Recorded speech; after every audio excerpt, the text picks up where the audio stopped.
The most terrifying secret in human history may be locked beneath the Vatican right now. Hidden archives, censored documents, and mysteries sealed for centuries could reveal truths powerful enough to shake civilizations. What if everything we've been told is only part of the story? These secrets were never meant to escape. Beneath the Vatican's immense stone corridors, where air circulates through centuries-old silence and light filters weakly through barred windows, there exists a world defined not by what is present, but by what is missing. Shelves stretch into dimness, holding carefully preserved manuscripts, their bindings worn smooth by time and handling. Yet among the meticulously catalogued volumes, scholars have long noted something unusual: references to books that no longer exist. These are not mythic inventions or vague legends. They appear in medieval Vatican catalogs with surprising precision: titles, subjects, sometimes even summaries. And then, in later inventories, they vanish. Not relocated, not renamed, simply absent. What happened to them? Medieval cataloging within ecclesiastical institutions was, by necessity, precise. Monastic scribes and Vatican archivists documented texts with a level of detail intended to preserve intellectual continuity across generations. A book was not merely listed, it was described, classified, and often cross-referenced with theological or philosophical categories. And yet, when modern historians trace these catalog entries backward through time, they encounter an unsettling discontinuity. A manuscript listed in the 12th century appears in no surviving collection. A theological treatise recorded in a 13th century inventory is absent by the 15th. Sometimes, even multiple copies are noted in early records, only for all traces to disappear later. The question is not whether these books were once recorded. The question is where they went. Among the most frequently cited in surviving catalogs are works attributed to early Christian scholars whose identities are now partially obscured by time.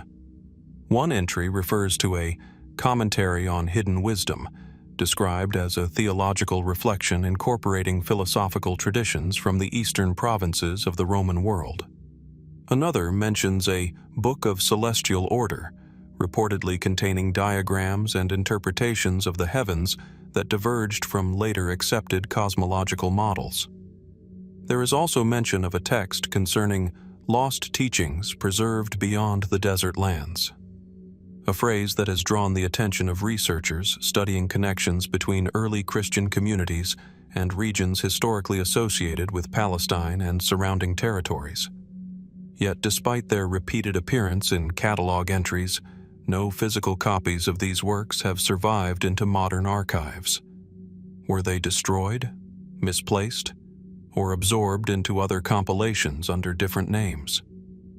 Mainstream historical explanations often point to familiar forces: fire, decay, war, and institutional reorganization. The medieval and early modern periods were marked by repeated upheaval. Libraries burned during conflicts. Manuscripts deteriorated in humid or unstable conditions. Catalog systems evolved, sometimes leading to the merging or renaming of older entries. From this perspective, the lost books are not mysterious at all, simply casualties of time. And yet, this explanation does not fully account for the pattern. Why do certain categories of texts, particularly those dealing with cosmology, early doctrinal disputes, or non-canonical interpretations of Scripture, appear more frequently among the missing? Why do some entries persist in multiple independent catalogs across centuries, only to vanish simultaneously in later archival systems? These inconsistencies have encouraged further inquiry, not into certainty, but into possibility. Some historians suggest that what we call lost may, in some cases, simply mean reclassified. A manuscript once catalogued as a distinct work might later have been incorporated into a larger theological compilation. Its original title could have been replaced, its authorship reassigned, its individual identity absorbed into a broader tradition of commentary. In this view, the books were not destroyed. They were transformed. But even this explanation leaves gaps. Certain catalog entries describe works in ways that do not align with any known surviving compilations. Some include references to physical characteristics, bindings, marginal notes, even illustrations that suggest independent volumes rather than sections of larger texts. If these descriptions are accurate, then what happened to the originals? Another line of thought considers the possibility of selective preservation. The Church, like any enduring institution, has always navigated the tension between continuity and control. Texts deemed theologically ambiguous or doctrinally sensitive may have been preserved in restricted collections, accessible only to select scholars or officials. This raises an intriguing possibility that some of the lost books are not lost at all, but instead exist outside public cataloging systems. The Vatican Apostolic Archive, for example, contains vast collections of material that remain classified or only partially accessible to researchers. While there is no verified evidence linking these restricted holdings directly to the missing medieval catalog entries, the overlap in themes, early doctrinal debates, ecclesiastical disputes, and historical correspondence has fueled speculation.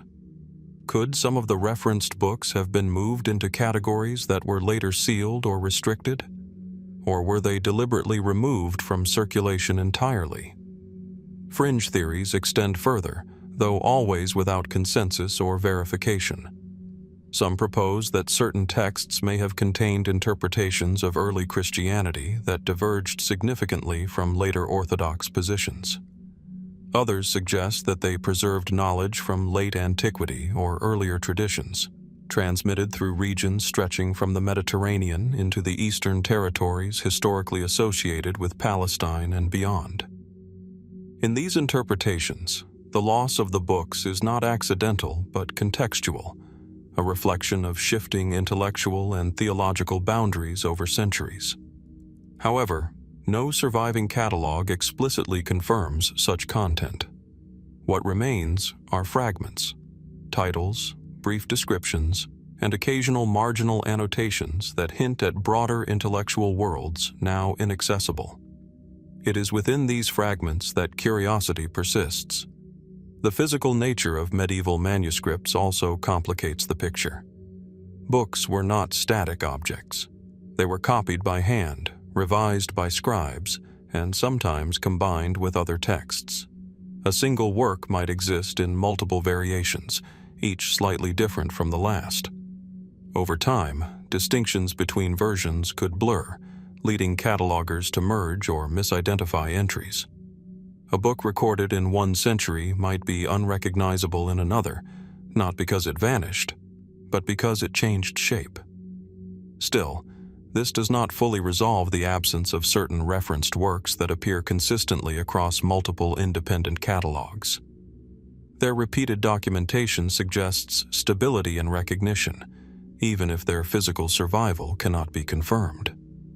Walking through the Vatican archives today, one might imagine these absent volumes occupying invisible spaces between the shelves. Not physically present, yet still structurally acknowledged through historical record. Each catalog reference becomes a kind of echo, an intellectual footprint where a book once stood or was believed to stand. What does it mean for a book to exist only as a reference? Can knowledge persist through absence alone? There is also the question of intent. Medieval archivists were not passive record keepers. They operated within intellectual frameworks shaped by theology, politics, and institutional priorities. The decision to record, omit, or modify a catalog entry was not always neutral. It reflected what was considered significant, safe, or relevant to preserve. If a book was removed from later catalogs, was it because it was lost, or because it was no longer meant to be seen? The historical record does not provide a definitive answer, and so the mystery remains suspended in a quiet tension between presence and absence. The lost books referenced in medieval Vatican catalogs exist today only as traces, notations in aging inventories, faint outlines of intellectual works that once occupied real space on real shelves. Whether they were destroyed, transformed, hidden, or simply forgotten, their absence continues to shape the questions scholars ask about the past. Because somewhere within those catalog entries lies an unresolved possibility that what is missing may still, in some form, exist.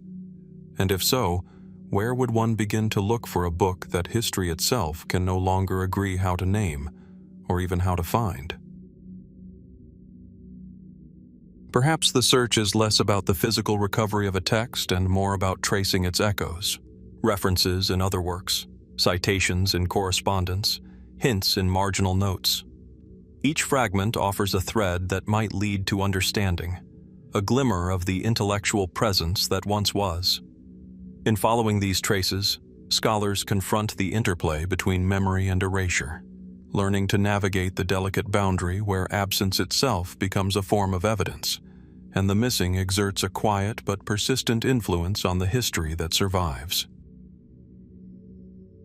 Before moving to the next mystery, if you love deep dives into mysteries like this, I put together an entire ebook dedicated to the hidden secrets of ancient Egypt. The Egypt they don't cover in school, don't show in museums, and don't explain in mainstream documentaries. The link is right below this video.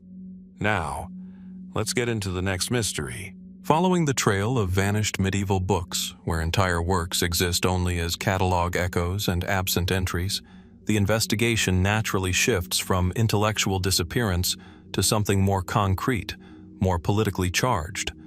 Documents tied not to abstract theology or forgotten scholarship, but to one of the most dramatic confrontations of power in medieval Europe.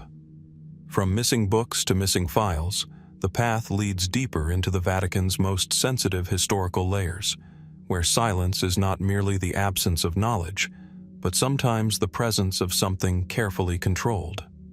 Within the Vatican Apostolic Archive, an immense, climate-controlled labyrinth of documents stretching across centuries, there are sections that speak indirectly of one of the most controversial events of the early 14th century, the arrest of the Knights Templar in 1307.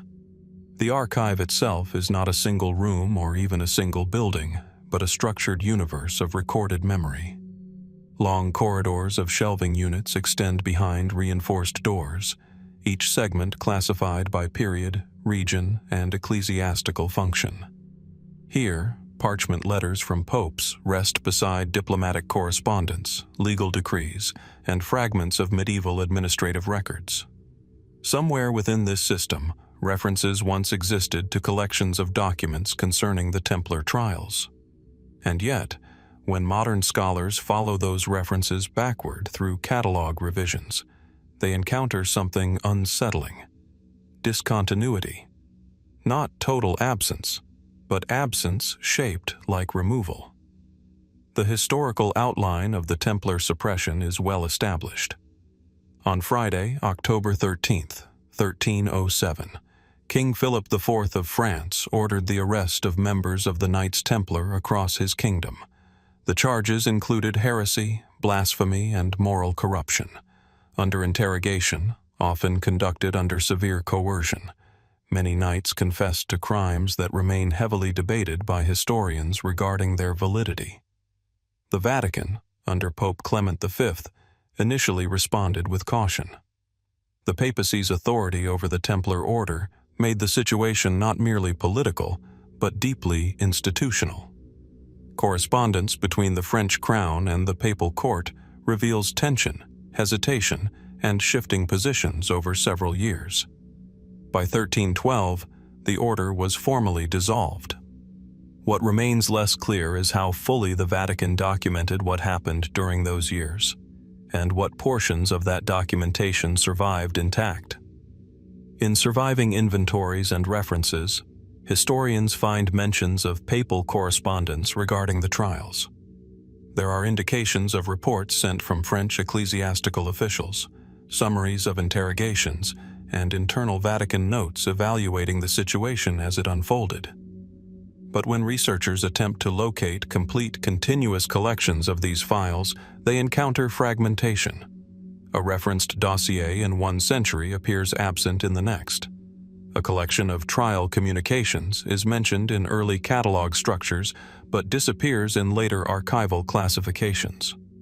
A set of restricted papal evaluations concerning the suppression of the Temple Order is cited in secondary references, but no corresponding physical collection has been publicly identified in modern catalog access. This does not necessarily mean the documents were erased, but it does suggest that what once existed as a coherent archival grouping no longer exists in recognizable form. And that raises a fundamental question. Were the files lost or reorganized beyond recognition? Mainstream archival explanations emphasize the complexity of Vatican record-keeping.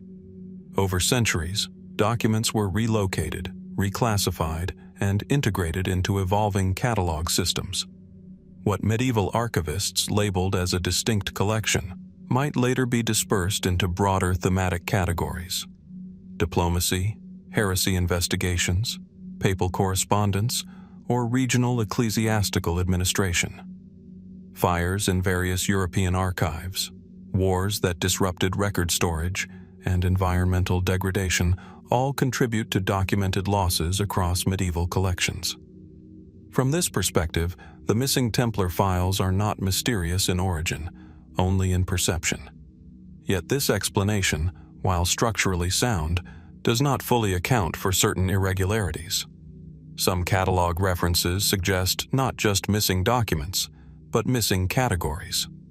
That is, entire groupings of Templar-related material that appear consistently in older inventories but vanish entirely from later archival structures, not merely relocated but no longer acknowledged as separate entities. This introduces a subtle but important distinction in archival analysis: disappearance versus absorption. If absorbed, the content still exists, albeit hidden within broader classifications. If disappeared, it no longer exists in any traceable form. The archival record does not clearly resolve which occurred. To understand the significance of this uncertainty, it is necessary to consider the nature of the Templar Order itself. Founded in the early 12th century, the Knights Templar were originally established to protect pilgrims traveling to holy sites during the Crusades. Over time, they developed into a transnational organization with significant financial and military influence, operating across Europe and the eastern Mediterranean regions, including territories historically associated with Palestine. Their network of commanderies, banking systems, and land holdings made them one of the most powerful institutions of medieval Christendom, answerable, uniquely, to the papacy rather than local monarchs.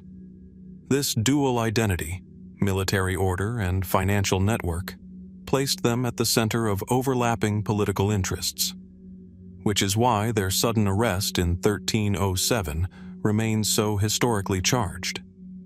Within Vatican records, there are hints that the papacy was not fully aligned with the French crown's actions at the moment of the arrests.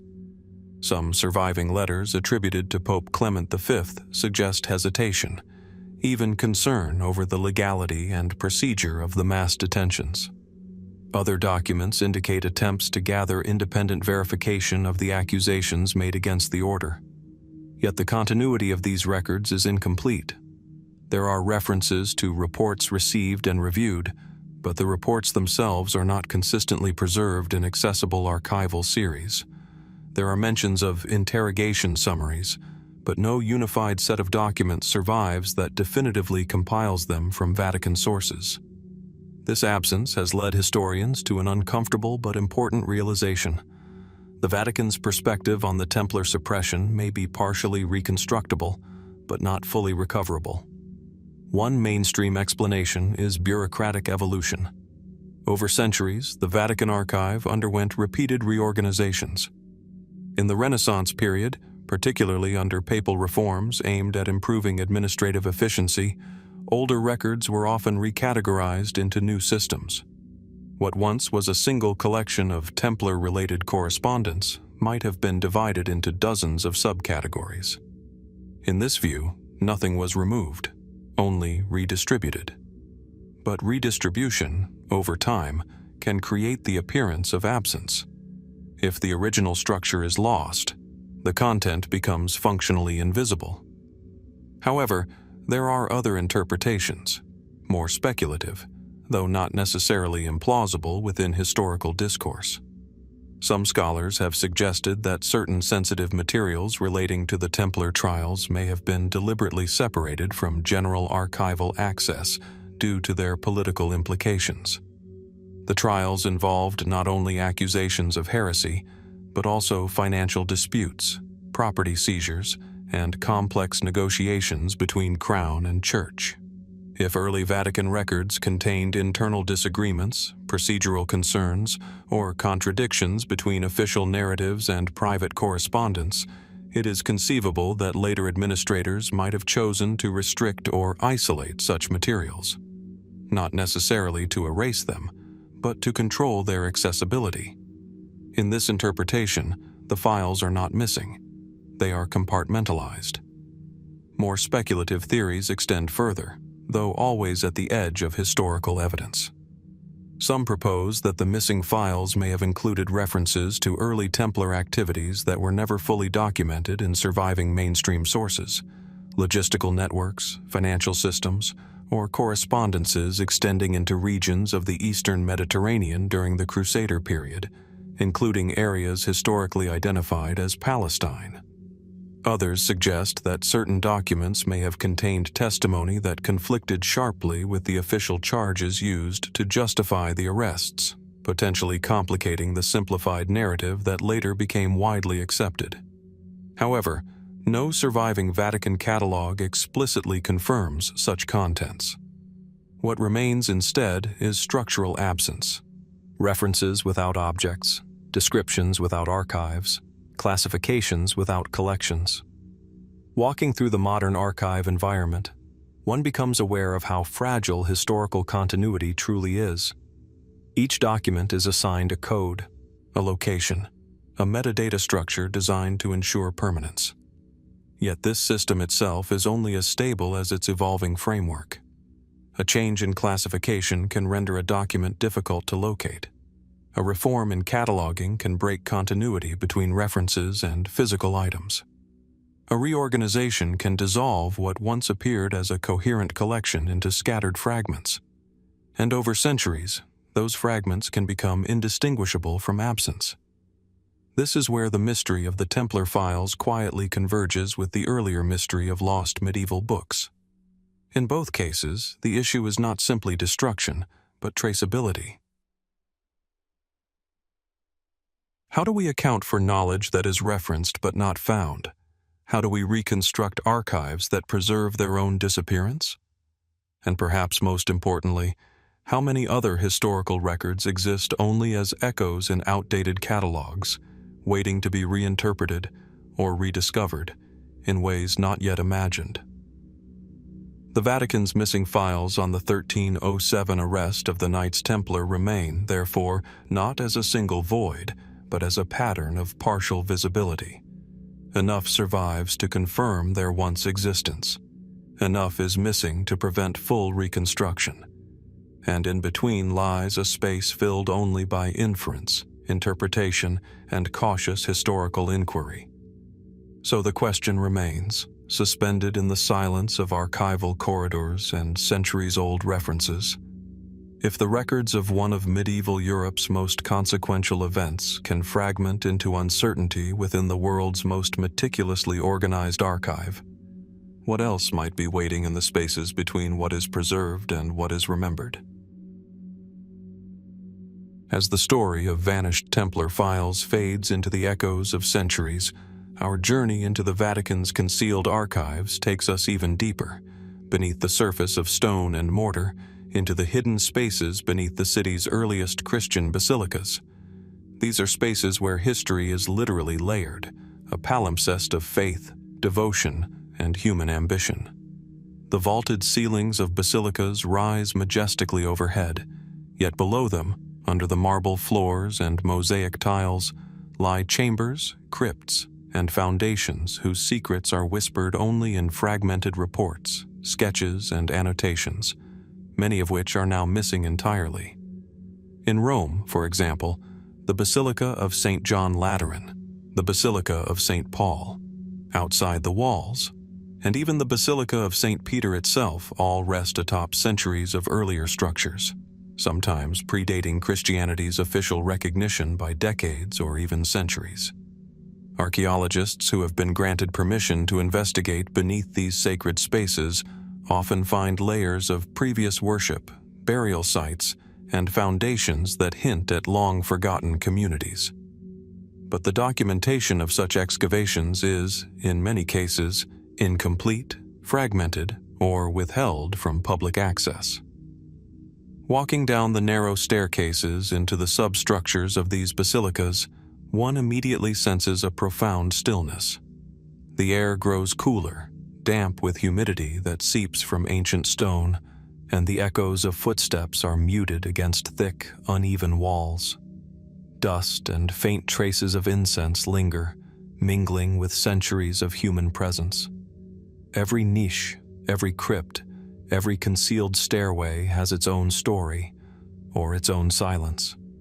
Some contain sarcophagi whose inscriptions are eroded almost to illegibility. Others, charred remnants of earlier chapels or small altars, suggest practices and beliefs that would not survive the official liturgical record. It is precisely these layers, hidden, inaccessible, or partially documented, that attract both legitimate scholarly attention and speculative inquiry. Archaeologists have long known that beneath Rome's earliest Christian basilicas lies a dense network of Roman foundations, pre-Christian temples, and burial sites spanning centuries. Yet the full scope of what lies beneath remains obscured, not only by physical barriers, but by the selective survival of excavation reports themselves. Records from the 19th and early 20th centuries hint at discoveries that were astonishing in their implications. Excavations beneath St. Peter's Basilica, for example, revealed a network of crypts and burial chambers dating back to the 1st century AD. Fragments of inscriptions, coins, and everyday artifacts were catalogued, and the alleged burial site of St. Peter himself was identified, leading to the construction of the modern necropolis beneath the Vatican. Yet the original detailed field reports, sketches, and some correspondences from these excavations remain restricted or entirely absent from publicly accessible archives. Scholars have access only to summaries and official publications that were carefully edited for circulation. Why were these original reports withheld? Were they lost over time, as some archivists suggest, due to bureaucratic oversight and the fragility of early documentation? Or were some findings considered too sensitive, perhaps politically, theologically, or historically, to allow for widespread examination? Similar gaps appear beneath other basilicas. At St. John Lateran, early 20th century excavations unearthed remains of earlier Christian worship sites and Roman residential structures. Certain inscriptions hinted at unknown martyrs and communities active in the 1st and 2nd centuries AD, yet the detailed notes, measurements, and photographs taken by initial investigators are largely absent from the Vatican archive or only partially catalogued. In some cases, scholars have pieced together fragments of these reports from letters, secondary publications, and references in other documents, but the original, comprehensive field documentation is missing, and these are not minor omissions. Without complete records, the interpretation of findings becomes conjectural. When walls, mosaics, or burial sites are only partially described, questions arise. Were the initial conclusions accurate? Were significant discoveries omitted intentionally? Or were the materials genuinely misplaced? Mainstream explanations for the missing reports focus on practical realities. Many early archaeological projects were conducted before modern standards of documentation were established. Paper deteriorates. Photographs fade. Notes can be misplaced during decades of administrative transitions. Excavations were often led by ecclesiastical or semi-independent teams, leaving a patchwork of documentation that could easily fragment over time. Some of the missing reports may exist in private collections, hidden within university libraries or archives elsewhere in Europe. Yet the pattern of selective absence, particularly of findings that challenge traditional narratives, has prompted more cautious reflection. Certain discoveries beneath basilicas, such as evidence of pre-Christian worship incorporated into Christian sites, suggest continuities and adaptations in religious practice that could be unsettling to official histories if emphasized. Could this be a reason why some original reports were withheld or restricted? Consider the crypts beneath St. Paul outside the walls. Archaeological notes from early 20th century excavations hint at a complex burial network that extends far deeper than previously thought. Skeletal remains appear alongside inscriptions referencing local Christian communities, yet the exact dimensions of the catacombs, the stratigraphy, and detailed artifact catalogs remain either incomplete or inaccessible. Scholars rely on secondary accounts, making reconstruction tentative. Some fringe theories suggest that these spaces might hold evidence of early Christian texts or relics no longer known elsewhere. There is no definitive proof of such claims, but the gaps in the record keep them alive in scholarly speculation. Even within the more widely studied necropolis beneath St. Peter's Basilica, gaps persist. Researchers note that certain artifacts cataloged in secondary publications cannot be found in current Vatican collections. Photographs are missing. Correspondences with field teams are fragmented. Field notebooks, which should contain detailed measurements and observations of first-century burials, remain classified or have vanished. In other words, the absence of these documents is not random, it is systematic, and it echoes patterns seen in other areas of the Vatican's archives, from medieval manuscripts to Templar correspondence. Beyond practical explanations, the question of secrecy must also be acknowledged. Excavations beneath basilicas are not ordinary archaeological projects. They take place in sacred spaces, overseen by church authorities, often with strict rules regarding publication. Findings can influence theological interpretation, affect claims of relic ownership, or alter centuries-old narratives about saints and martyrs. It is plausible, therefore, that certain detailed reports were intentionally restricted to prevent controversy or to maintain ecclesiastical authority over interpretations of early Christian history. Some scholars go further, suggesting that the missing reports may hint at connections between Roman-era structures and artifacts associated with Palestine. Could relics, inscriptions, or architectural features originating from early Christian communities in Jerusalem, Bethlehem, or other regions have been documented and then selectively withheld? The evidence is circumstantial, but the gaps invite questions that cannot be easily dismissed. There is also the material fragility of the records to consider.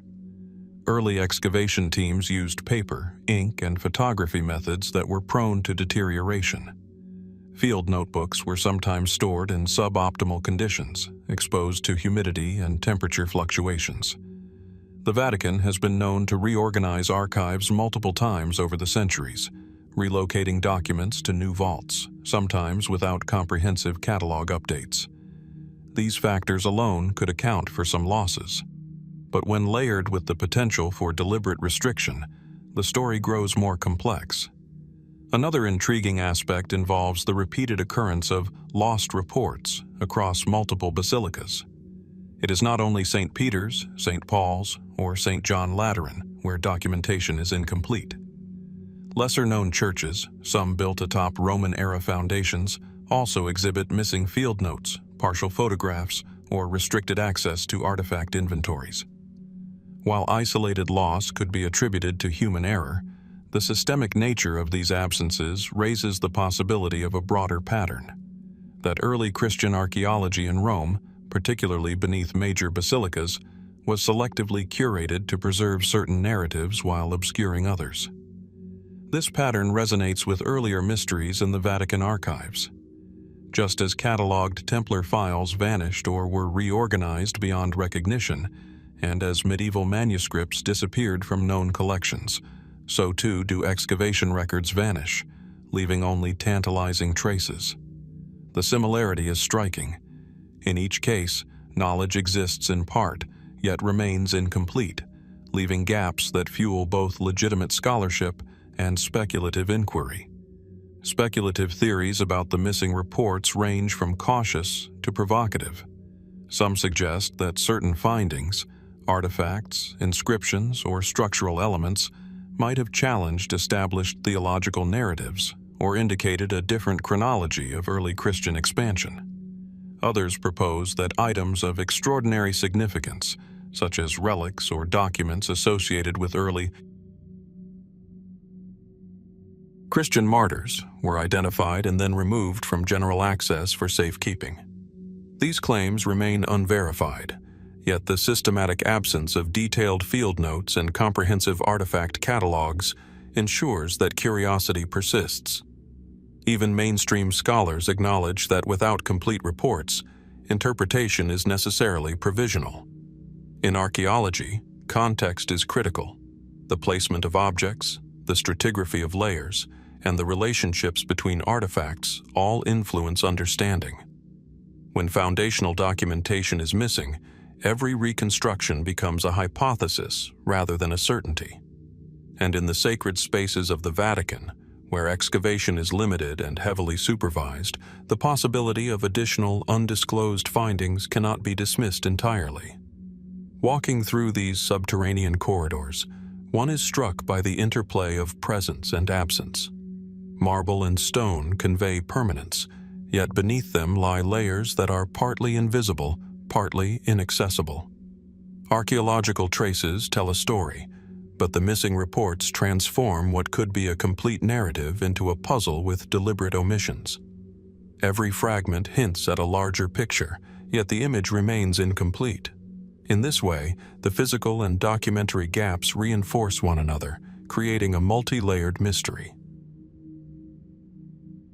Emerging from the silent vaults of the Vatican, where centuries-old manuscripts and archaeological absences evoke more questions than answers, our journey shifts outward, from the stone and mortar of basilicas to the remote reaches of lands barely touched by maps of early modern Europe.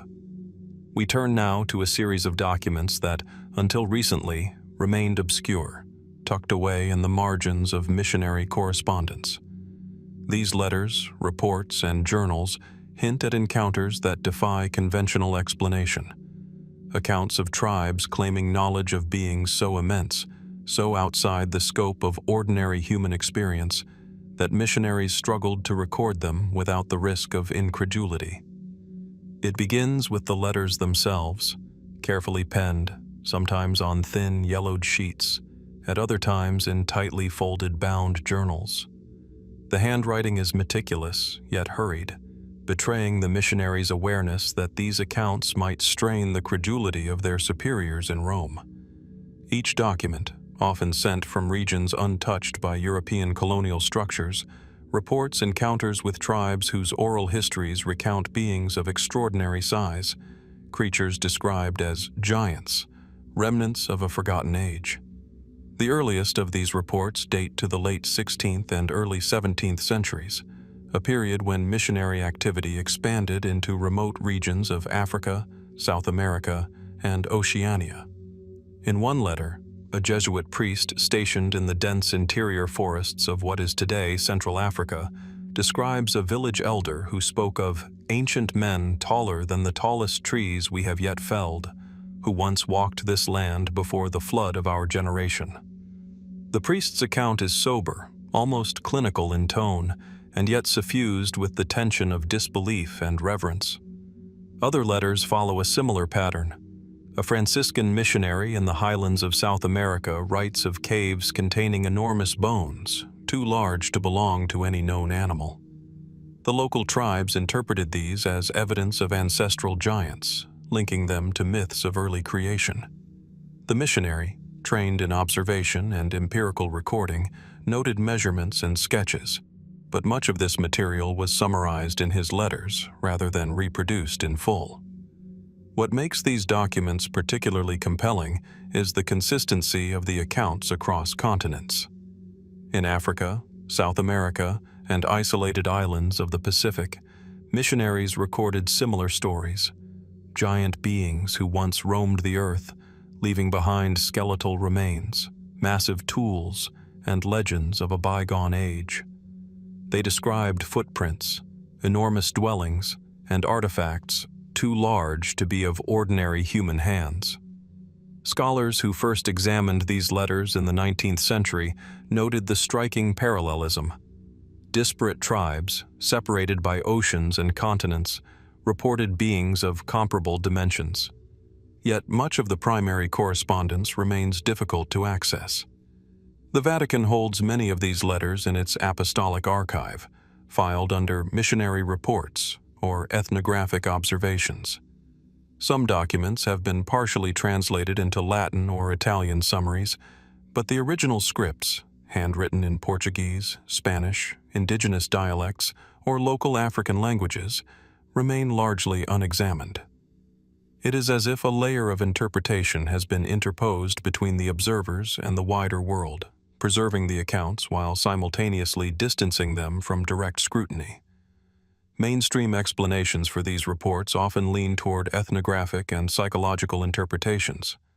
Anthropologists suggest that tales of giants reflect metaphorical or symbolic traditions, heroes, ancestral figures, or exaggerated descriptions of unusually tall individuals. Local tribes may have used the language of gigantism to convey respect, power, or fear. Missionaries, unfamiliar with these cultural codes, may have recorded the stories in literal terms, creating a textual artifact that modern readers interpret differently than the original narrators intended. Yet even if symbolic language accounts for part of the reports, the physical evidence cited in some letters raises questions.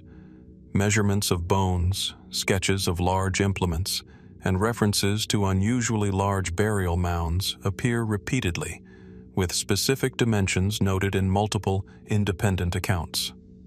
In one particularly striking report, a missionary in the Amazon references a stone axe twice the length of my arm and wider than my chest, found alongside the skeletal remains of a human-like figure estimated to be over 4 meters tall.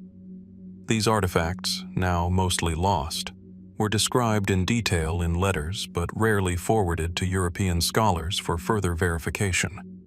Could these omissions be deliberate? It is known that the Church often exercised caution when dealing with reports that might challenge orthodox understandings of creation and human history. Missionary correspondence was filtered through ecclesiastical channels before reaching Rome, and letters containing extraordinary claims could be summarized, edited, or even withheld.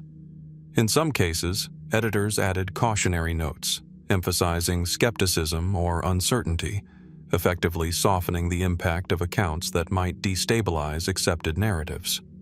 There are also hints that some reports never left the hands of local ecclesiastical authorities. Anecdotal references in secondary documents mention boxes of letters and journals kept for study in mission houses or transferred to diocesan archives without reaching the central office in Rome. The exact content of these suppressed or restricted letters is unknown, but repeated references to bones of giants suggest that what the world saw of missionary work may have been only a fraction of the observations made. Fringe theories, while speculative, take these omissions seriously. Some researchers argue that the repeated references to enormous human-like beings might correspond to an ancient, perhaps pre-flood population, known in various mythologies but absent from conventional historical records. Could these accounts be traces of a race of beings that existed alongside early humans but disappeared from collective memory? Or do they reflect interactions with tribes who maintained esoteric knowledge of prehistoric life, encoded in myths that missionaries were among the first Europeans to hear? Other theories focus on geographical correlation. Many reports of giants come from regions historically rich in fossil remains, sometimes in areas now recognized as sites where Pleistocene megafauna once thrived. Could the missionaries have encountered fossilized remains of large animals and misinterpreted them as human in origin? The repeated description of human-like proportions complicates this theory, but it cannot be entirely dismissed. Yet there is an additional, more mysterious dimension. Some letters hint at an awareness of secret or hidden knowledge among the tribes themselves. Missionaries occasionally note that elders refuse to show certain remains, citing ancestral prohibitions or the fear of spiritual repercussions. "These bones are not for outsiders to see," one priest wrote. "They belong to the stories of our people, older than memory, older than any writing we possess." The phrase suggests that local communities may have been guardians of information, knowledge deliberately withheld from casual observation. In some regions, reports include references to oral genealogies describing a world in which giants once ruled. These narratives were remarkably precise, describing heights, lifespans, and relationships that align closely with archaeological or paleontological observations elsewhere, though not always directly verifiable. The missionaries often expressed frustration at their inability to reconcile empirical observation with local storytelling traditions, resulting in letters filled with both awe and confusion. The tone of the correspondence itself is revealing. Even as missionaries tried to maintain their credibility, their letters often reveal fascination and fear. Some describe feeling watched, or sensing a presence in remote valleys where the giants once walked. In others, the narrative voice shifts from report to reflection, questioning the limits of human knowledge and the boundaries of sacred history. These letters, therefore, are not merely ethnographic records. They are windows into the cognitive dissonance experienced by observers confronting phenomena that stretched their understanding of the world. Another curious aspect is the temporal spread of the reports. Accounts of giants are not confined to a single century or region, but appear over decades and across continents. Africa, South America, and Oceania all yield letters describing similar phenomena. Could this represent a shared cultural memory stretching back millennia? Or does it point to a phenomenon of physical gigantism that was once more widespread than is generally acknowledged? The evidence is tantalizing, yet frustratingly incomplete. In examining these letters today, scholars face a significant obstacle: access. While some have been digitized or translated for academic research, many remain in the Apostolic Archive, cataloged under general headings of missionary correspondence. Researchers often rely on secondary publications or summaries rather than the original manuscripts. In some cases, the originals have vanished, lost to deterioration, or removed from circulation for reasons unknown. The Vatican has historically guarded sensitive material, particularly when it intersects with questions of human origins, exceptional phenomena, or challenges to orthodoxy. The gap between what is recorded and what survives evokes a familiar theme: presence and absence intertwined. Just as missing Templar files hint at undisclosed history, and as lost archaeological reports beneath. Basilicas suggest selective curation, and letters describing giants reveal a tension between observation and authority, the empirical and the extraordinary. The story is as much about what is missing as what is preserved. Missionary journals often cite indirect evidence, oral accounts, sketches of footprints, or fragments of tools, hinting at encounters deemed remarkable or sacred. These traces preserve memory where physical artifacts may be lost, suggesting a world where history, myth, and experience converge. Within the Vatican Apostolic Archive, many letters survive only in fragments or catalog references, often cryptically noting unusual skeletal remains or ancestral figures of great size.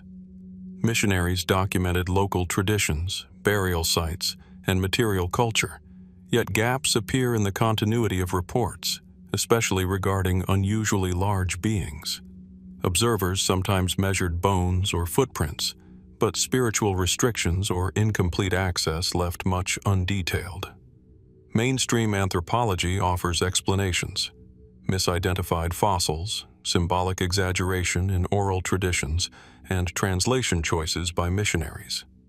Still, some repeated details, measurements, sketches, and consistent descriptions across continents resist easy interpretation.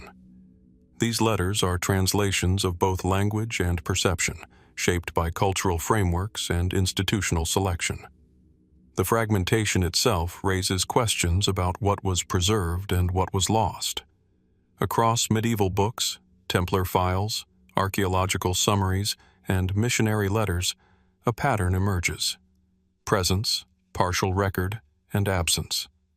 Archives preserve enough to show that something existed, but not enough to reconstruct it fully. Ultimately, these fragments do not yield definitive answers.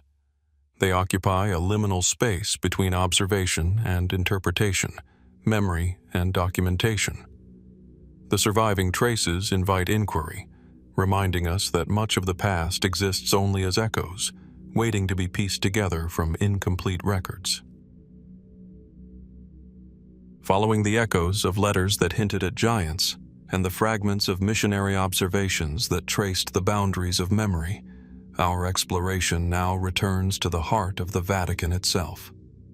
Here, amid the labyrinthine corridors of ancient stone and the dimly lit archives where time seems to pool, we encounter another mystery, one that exists less in narrative and more in the shadow of a name: the Black Codex. The references to this codex are tantalizingly brief. In 17th century inventories of the Vatican's manuscript collections, catalogers note its presence, alongside more mundane theological treatises, liturgical manuals, and collections of canon law.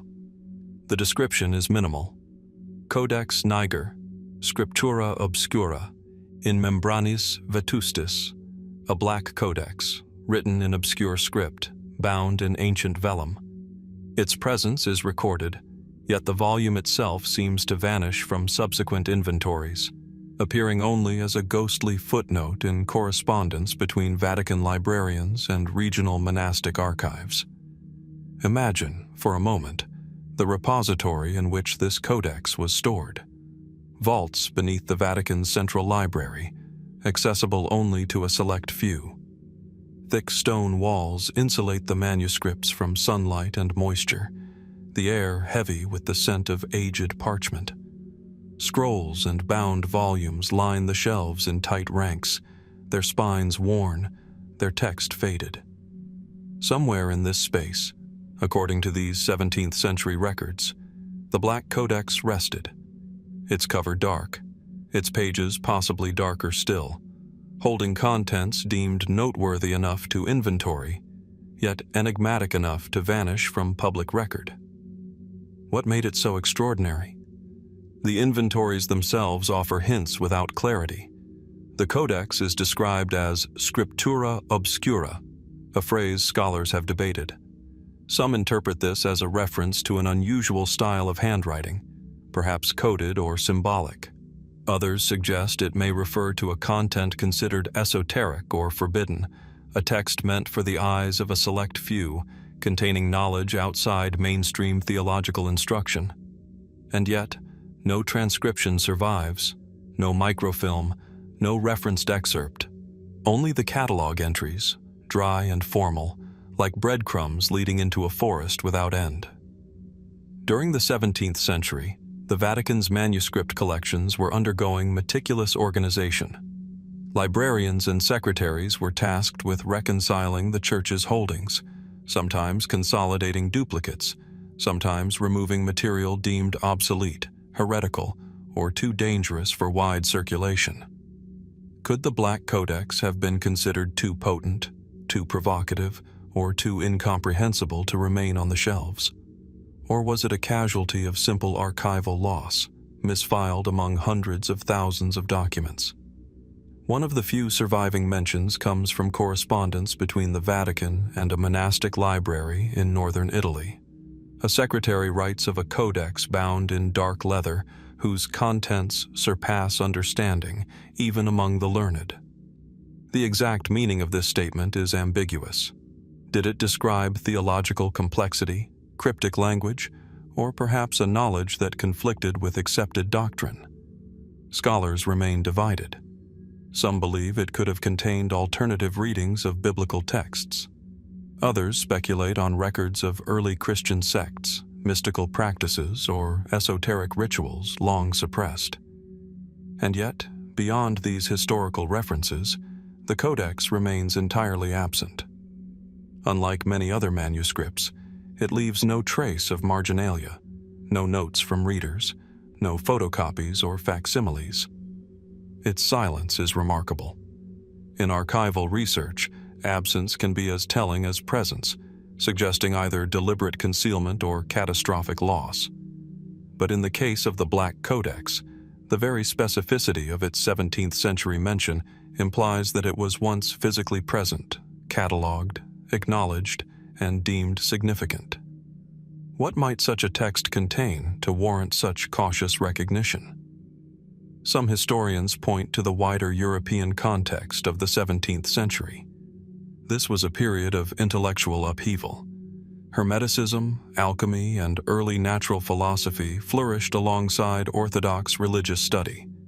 Missionaries returned with exotic manuscripts, often mixing local mythologies, cosmologies, and esoteric knowledge with biblical interpretation.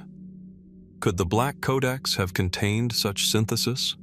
Documents from distant lands, perhaps including fragments of lost knowledge, or accounts that contradicted orthodox teachings? Speculation deepens when considering the pattern of other lost or missing Vatican texts. Medieval catalogs list hundreds of volumes no longer extant, ranging from ancient Hebrew manuscripts to codices from North Africa and the Levant. Some of these texts were destroyed, whether intentionally or through neglect. Others were hidden for protection, particularly when their contents touched on politically or spiritually sensitive subjects. The Black Codex, recorded but later untraceable, fits neatly within this pattern. Could the Codex have contained knowledge that challenged human understanding, or perhaps the institutional narrative? Some theorists propose that it documented interactions with groups or events that mainstream history omits. Fragments of early Christian sects, lost gospels, or even accounts of natural or anthropological phenomena considered dangerous or heretical.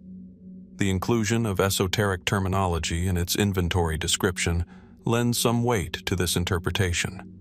Yet all of this remains conjecture, as no direct evidence survives. Interestingly, a few 17th and 18th century marginal notes in adjacent catalog entries hint at the Codex's unusual nature. A librarian records, "This volume is not to be handled lightly," and another notes, "References within may unsettle understanding of doctrine if read without guidance." While these phrases may reflect cautious ecclesiastical language, they also suggest a level of perceived significance beyond the routine theological treatises that dominate the archives. In modern times, researchers attempting to trace the Black Codex confront multiple obstacles. First, the cataloging system has changed drastically over centuries, meaning that even if the Codex survived, it may be listed under an entirely different reference. Second, wartime movements, fires, and environmental damage have destroyed or displaced countless documents. Third, the Codex may have been intentionally removed from public record due to its content, whether for theological, political, or esoteric reasons. Some fringe scholars, leaning on anecdotal evidence, suggest that the Black Codex could even contain knowledge of natural or human history suppressed to maintain orthodoxy. Could it have included references to pre-flood civilizations, reports of anomalous beings, or early scientific observations that contradicted accepted teachings? Could it have been one of many volumes whose contents, if revealed, might challenge assumptions about early human history, religion, or the scope of ancient knowledge? While such speculation cannot be verified, it highlights the enduring fascination of the Codex. Its very absence transforms it from a simple lost manuscript into a symbol, a placeholder for the unknown, a reminder that the Vatican's archives, vast as they are, still contain the unexpected, the unexplored, and the mysterious. What is particularly compelling is that the Codex's disappearance does not prevent it from influencing modern discourse. Mentions in catalogs, letters, and secondary sources have inspired centuries of curiosity. They provoke questions about what knowledge the Church may have preserved quietly, what was deemed too dangerous or confusing to circulate, and what gaps remain in our historical understanding.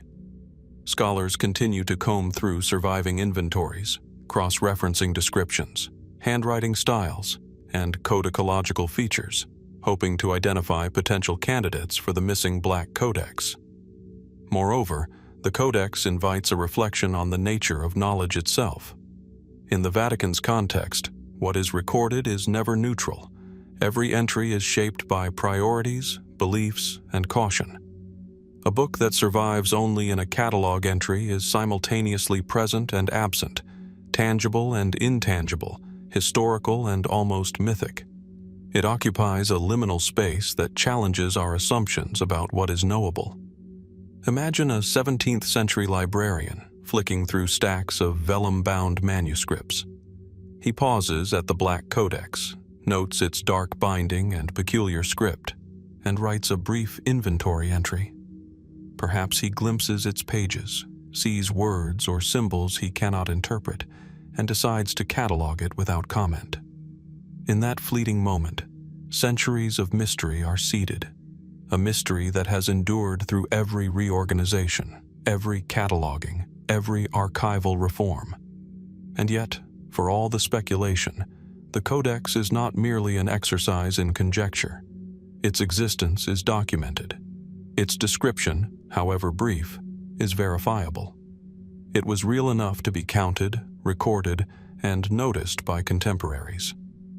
The question, therefore, is not whether it existed, but what it contained, why it disappeared from later inventories, and whether its knowledge might still survive in hidden forms elsewhere in the Vatican or in private monastic collections.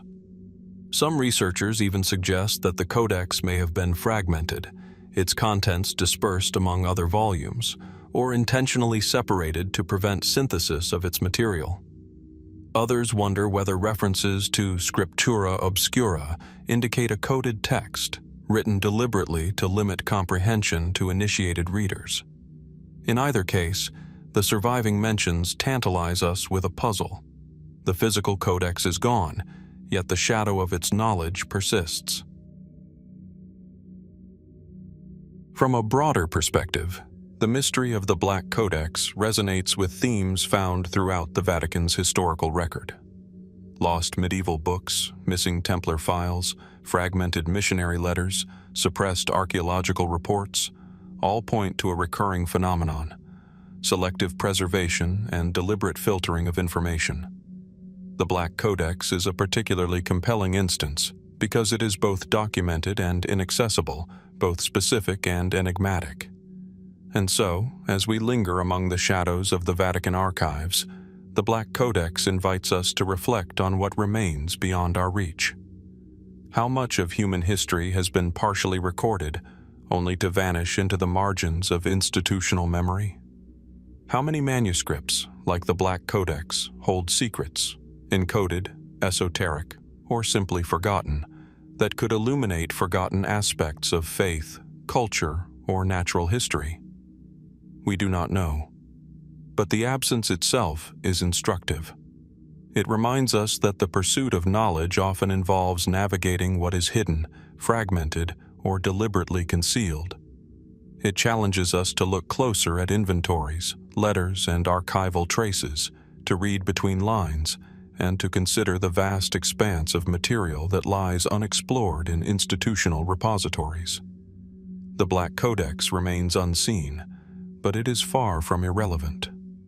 In its silence, it asks questions about preservation, authority, and the nature of knowledge that echo across centuries. Its mystery persists, not as a sensational tale, but as a quiet, enduring enigma. A reminder that some of history's most compelling secrets are those we cannot touch, cannot read, but know once existed. And in that knowledge, or in that absence, we are left with a single, enduring question. What truths might still lie hidden within the Vatican's darkened shelves, waiting for discovery, interpretation, or perhaps a reader capable of understanding what has long been obscured? The journey from the shadowed halls of the Vatican archives, where the Black Codex once rested, takes us now to a distant and unfamiliar world. The courts, rivers, and mountains of Ming and Qing-era China. Yet, despite the thousands of miles that separate Rome from Beijing, the Vatican's gaze reached eastward centuries ago, carried by missionaries who crossed deserts, oceans, and cultural divides.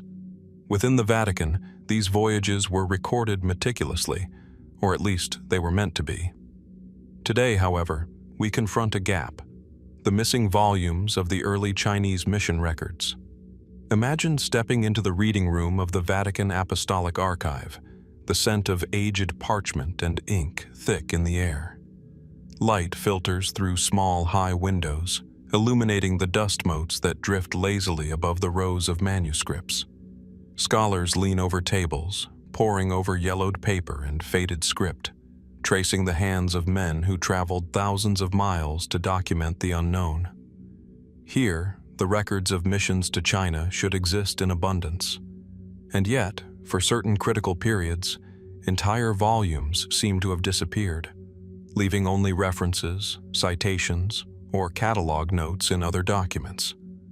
These missing records date primarily from the late 16th to early 18th centuries, when Jesuit, Franciscan, and Dominican missionaries established the first formal contacts between the Vatican and the imperial courts of China. Matteo Ricci, Johann Adam Schall von Bell, and other pioneering figures chronicled both their religious work and the complex cultural landscape they encountered. Their letters and reports were dispatched to Rome, often in multiple copies, forming a rich documentary trail. In theory, each report would be preserved, indexed, and accessible to future generations.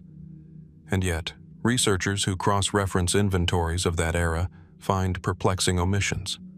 Catalogs list records that no longer exist. Letters are referenced in other correspondence, but the originals are absent.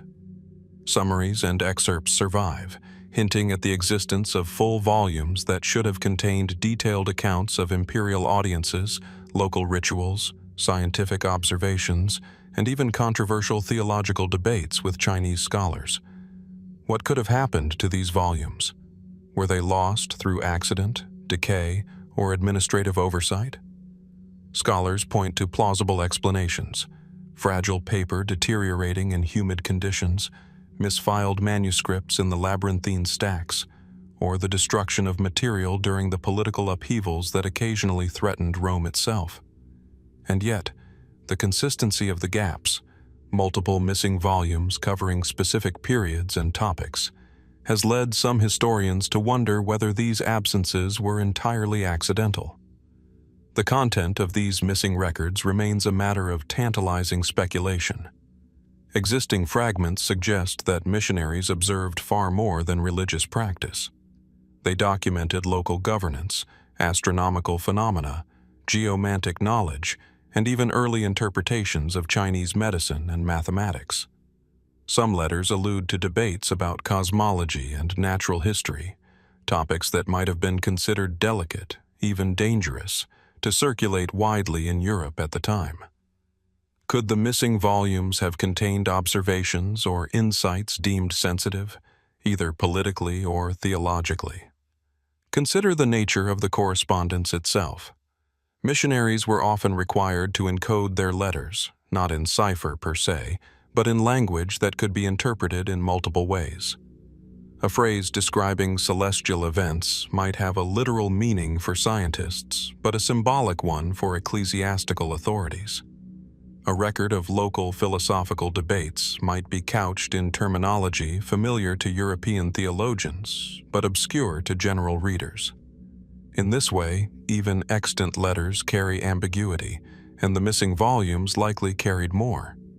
Some contemporary researchers propose that the lost volumes might have contained records of cross-cultural experiments, deliberate attempts by missionaries to reconcile Chinese and European astronomical systems, or to demonstrate compatibility between Confucian moral philosophy and Christian doctrine. Reports of such interactions could have been controversial, particularly if they suggested that non-European knowledge rivaled or even surpassed familiar European interpretations. The absence of these documents, then, might reflect a cautious curatorial approach by Vatican librarians, preserving the general record while limiting access to material that could complicate established doctrinal narratives. Another layer of intrigue comes from references within surviving correspondence. A letter from 1672, written by a missionary stationed in Nanjing, mentions a set of volumes so detailed, so precise, that they may surprise those in Rome who read them, followed by a notation indicating the materials had been sent to the central library. Yet, when modern scholars consult the inventory, the expected volumes are missing. In other cases, annotations note the arrival of bound folios from China, but provide no follow-up about their contents. The pattern extends beyond China itself. Many early missionary records from other distant regions, India, Japan, Southeast Asia, also display partial survival. Yet the gaps in the Chinese records are particularly pronounced, and some researchers suggest this may not be coincidental. China, with its sophisticated bureaucratic system, long history of textual culture, and philosophical traditions, presented both opportunities and challenges for missionaries. Knowledge gained there may have been considered sensitive in Rome, either because it could disrupt theological assumptions, or because it revealed information about imperial politics and foreign cultures that the Church preferred to control. Speculative theories naturally arise from these gaps. Some suggest that the missing volumes may have included descriptions of local dynastic records, accounts of long-lived lineages, or even observations that hinted at unexplained phenomena. Certain letters allude cryptically to great antiquities, older than memory, temples built before the oldest chronicles, and skeletons of extraordinary stature. These references echo earlier fragments we have encountered, missionary letters reporting ancient giants and archaeological reports beneath Christian basilicas, raising the question of whether there was a broader Vatican interest in cataloging extraordinary human or natural phenomena across the globe. Other researchers take a more cautious stance, pointing out that language barriers, translation challenges, and the potential for misinterpretation likely account for much of the mystery. Early European readers may have misunderstood Chinese measurements, idiomatic expressions, or metaphorical language. A reported giant statue might have been a ceremonial effigy, a legendary figure, or a misinterpreted architectural feature. Yet even with these explanations, the repeated and consistent references to missing or partially preserved volumes suggest that something more systematic may have been at work, some filtering or selection of what could be preserved in full. The story of the missing Chinese volumes is also a story about the nature of the Vatican archives themselves. These collections were never neutral. They were curated to serve theological, political, and diplomatic purposes, to preserve knowledge, but also to control it. Material that was incomplete, controversial, or difficult to interpret might be summarized, hidden, or even deliberately withheld. The act of preservation was inseparable from the act of judgment. What was kept, what was lost, what was edited, and what was never recorded in the first place. And yet, for all the gaps and absences, the surviving fragments remain profoundly revealing. They document not only the missions themselves, but also the extraordinary diligence of those who traveled halfway around the world to observe, learn, and report back. They show a Vatican deeply invested in understanding distant cultures, aware of the complexities of cross-cultural engagement, and cautious in its recording and dissemination of information. The missing volumes are, paradoxically, part of that story, a reflection of the limits of knowledge, the fragility of records, and the subtle power of what is withheld. As we consider the missing Chinese mission volumes alongside other absent documents, the Black Codex, Templar files, archaeological reports beneath basilicas, missionary letters about giants, a pattern emerges. The Vatican's historical record is punctuated by gaps, by fragments, by whispered references to things that once existed but are now inaccessible. Each absence invites questions, speculation, and reflection on what it means for our understanding of history, faith, and the unknown. We are left with profound questions. What knowledge did these volumes contain? Did they include accounts of natural phenomena, philosophical debates, or interactions with imperial authorities that challenged contemporary European assumptions? Did they record artifacts, skeletal remains, or cultural traditions that would illuminate previously hidden aspects of human history? And most importantly, why were they lost, summarized, or withheld? The missing volumes remind us that archives are never complete. They are shaped by human judgment, by circumstance, and by the inevitable decay of materials over time.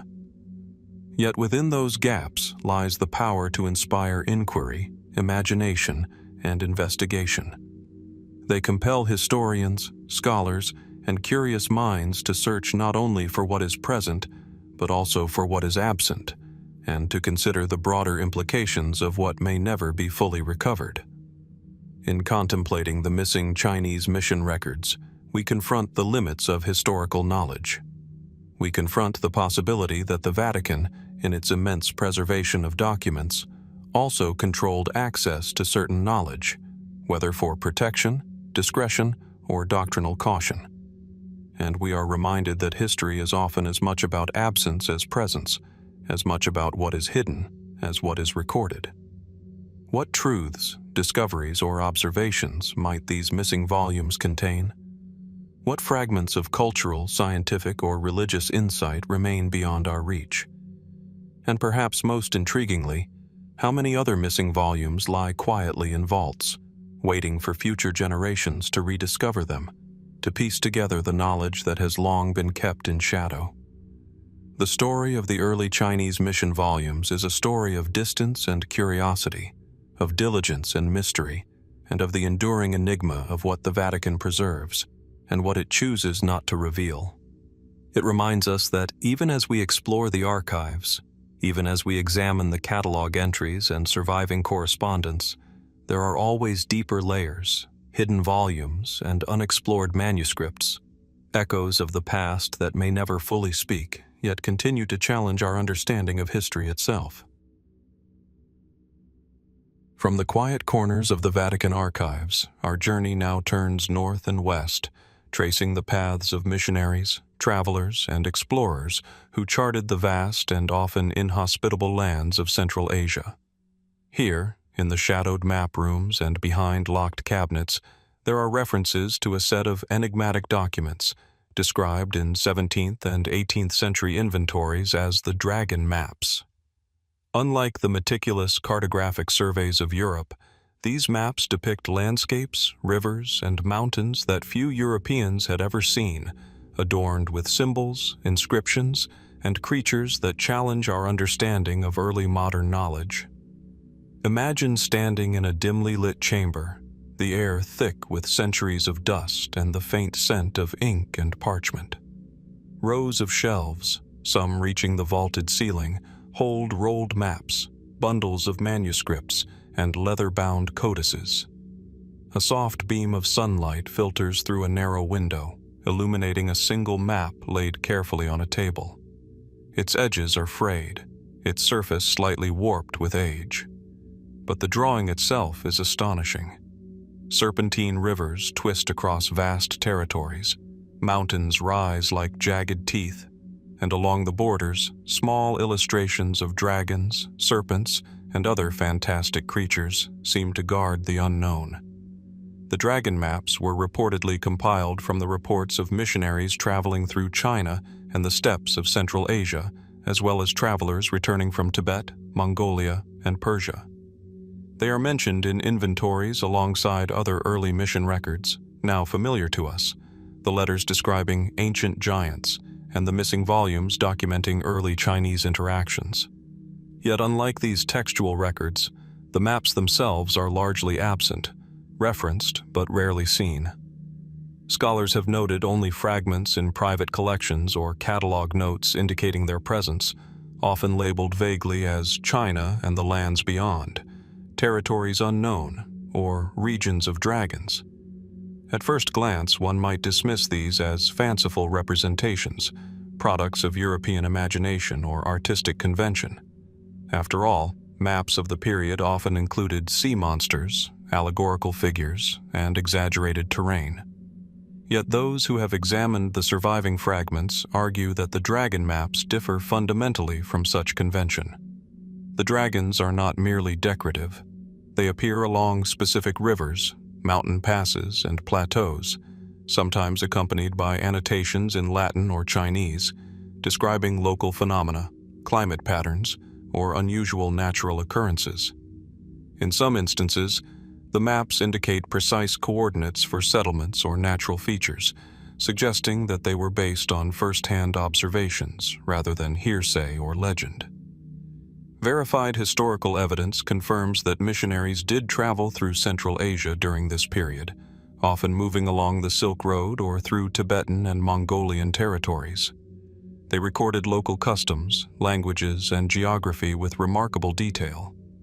Matteo Ricci, Johann Gruber, and other explorers sent reports to Rome, detailing caravan routes, river crossings, and political dynamics in regions previously unknown to Europeans. It is plausible, then, that the dragon maps represent a synthesis of these observations. But if that were the case, why are the maps largely missing today? And why are they associated so consistently with the term dragon, a word loaded with myth, power, and cautionary symbolism? One possible explanation is that the maps were considered sensitive. Central Asia, in the 17th century, was a land of competing empires, shifting alliances, and strategic trade routes.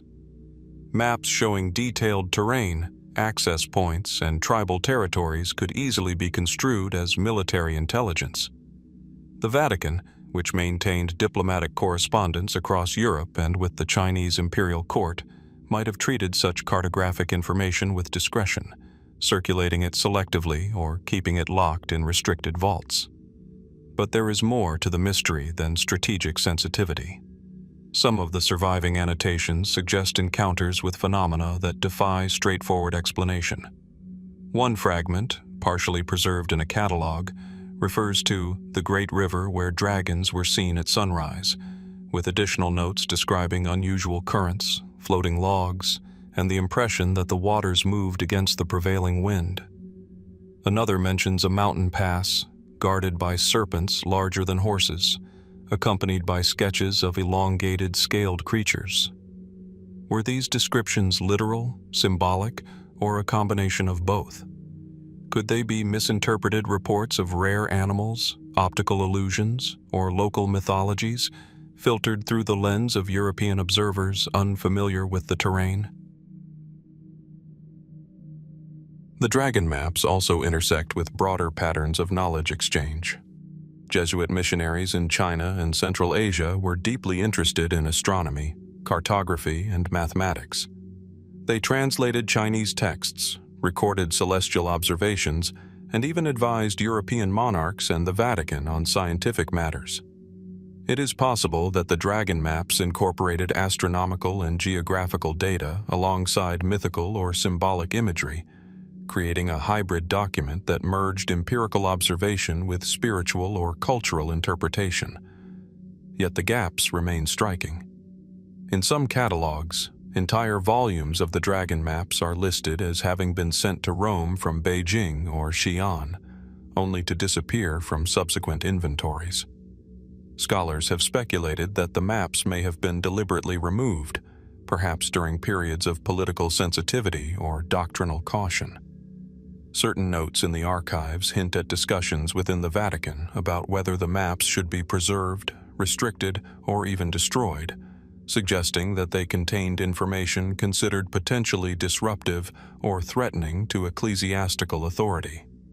Fringe theories naturally emerge from such gaps. Some suggest that the dragons marked regions of extraordinary natural wealth, secret mineral deposits, or even the remnants of lost civilizations. Others propose that the maps encode hidden knowledge, astronomical cycles, subterranean tunnels, or migratory patterns of rare creatures. While such interpretations remain speculative, the very fact that the maps were meticulously drawn, annotated, and catalogued implies that they were taken seriously by those who produced them. Comparisons with other early modern cartography further deepen the enigma. European maps of Central Asia typically relied on second-hand reports or compendiums of travelers' tales, often resulting in distorted distances, misaligned rivers, and imaginary lakes. The dragon maps, by contrast, appear to combine accurate topographical data with symbolic or fantastical elements. How did missionaries reconcile empirical observation with the inclusion of dragons? Was it a form of coded communication, a warning for future travelers, or a reflection of cultural encounters in which European observers translated Chinese metaphors literally? The maps also speak to the broader ambition of the Vatican archives to collect, preserve, and interpret the totality of human knowledge, even in its most exotic or challenging forms. The dragon maps are a microcosm of this mission, a convergence of exploration, diplomacy, science, and spiritual curiosity. They embody the tension between what is observed and what is recorded, between fact and interpretation, and between accessibility and secrecy. Even today, researchers continue to debate the dragon map's significance. Some have attempted to reconstruct portions of the lost documents from scattered references, cross-checking with missionary letters, Chinese annals, and other contemporary cartographic sources. Yet much remains uncertain. Are the dragons merely symbolic markers, or do they point to real phenomena? Were the maps fully lost, or do they survive in mislabeled volumes, awaiting rediscovery? And what might they reveal about the worldview of the early missionaries, the way they interpreted distant lands, peoples, and unknown creatures through the lens of faith, curiosity, and the limits of their own understanding? What emerges from this investigation is a story of ambition, mystery, and partial knowledge. The dragon maps suggest a Vatican willing to look beyond Europe, to seek understanding of distant civilizations, and to attempt a synthesis of observation and interpretation that few contemporaries could match. At the same time, the absence of the maps reminds us that history is shaped not only by what is recorded, but also by what is hidden, withheld, or lost. We are left with a profound question. What did the dragon maps ultimately depict that the Vatican considered both valuable and perilous? Were they purely cartographic, or did they contain insights into natural phenomena, geopolitical strategy, or the unknown that the Church preferred to restrict? And if fragments or full volumes still exist, locked away in the dim recesses of the archives, what might they reveal about the limits of European knowledge, the encounters between East and West, and the mysteries of lands once deemed beyond understanding? As we consider the dragon maps, we are reminded that archives are not neutral repositories of fact. They are curated spaces shaped by the priorities, fears, and curiosities of those who maintain them. Every missing volume, every fragmentary reference, and every enigmatic annotation is a doorway to the unknown, an invitation to explore the boundaries of what has been recorded, and to wonder about what remains deliberately or unintentionally concealed. And in their absences, their missing volumes and obscured annotations, they continue to challenge modern scholars. What territories were deemed too dangerous to display? What knowledge, encoded in symbols and lines, has been lost to history? And most importantly, what truths about the peoples, landscapes, and mysteries of Central Asia might still lie hidden within the Vatican's darkened vaults? As we consider the dragon maps alongside the missing Chinese mission volumes, the Black Codex, and other Vatican enigmas, a pattern emerges. The archival record is punctuated by presence and absence, by detail and mystery. Each document, each fragment, each vanished page invites questions rather than offering easy answers.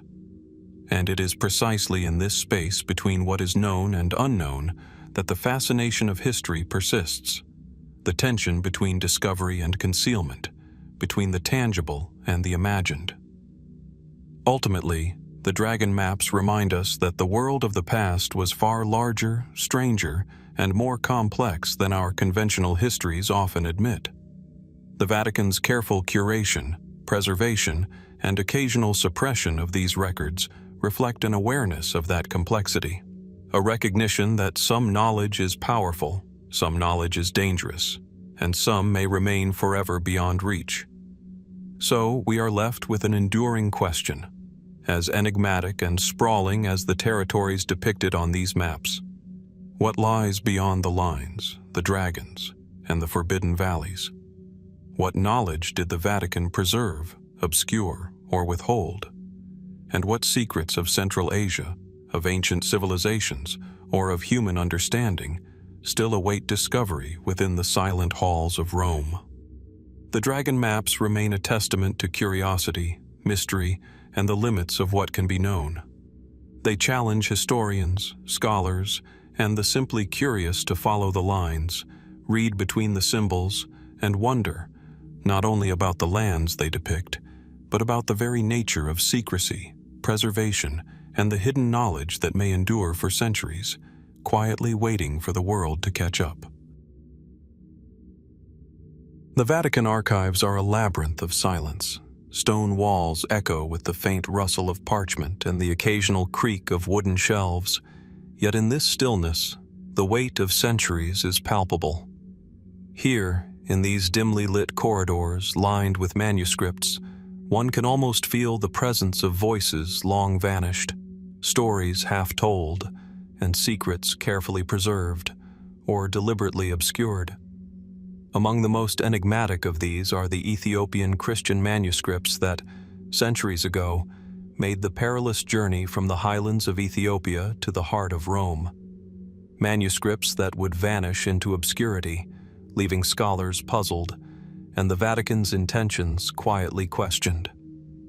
These manuscripts, often bound in fragile leather and illuminated with intricate iconography, arrived in Europe during the late 16th and early 17th centuries. They were gifts, envoys, and records of the early Ethiopian Church, one of the oldest Christian traditions in the world. Their arrival coincided with a period of heightened engagement between Rome and distant Christian communities. Jesuit missionaries were active in Ethiopia, seeking to strengthen ties with the Ethiopian Orthodox Church, while European scholars were eager to study these rare texts for their historical, theological, and linguistic insights. Contemporary accounts describe the manuscripts in glowing terms. Some were said to contain apocryphal gospels, unique biblical interpretations, and hymns unknown to Western Christianity. Others detailed the lives of Ethiopian saints, liturgical practices, and historical chronicles of a kingdom whose Christian identity stretched back to the 4th century A.D.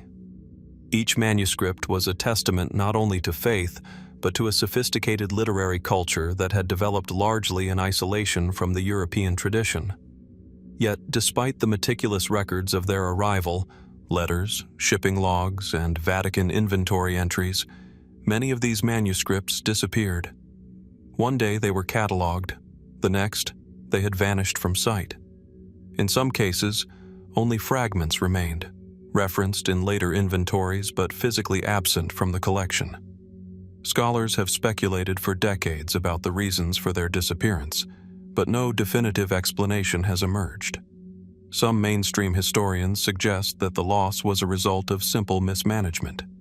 The Vatican's archives, particularly during periods of reform, reorganization, or relocation, were vulnerable to clerical errors, misfiling, or even theft.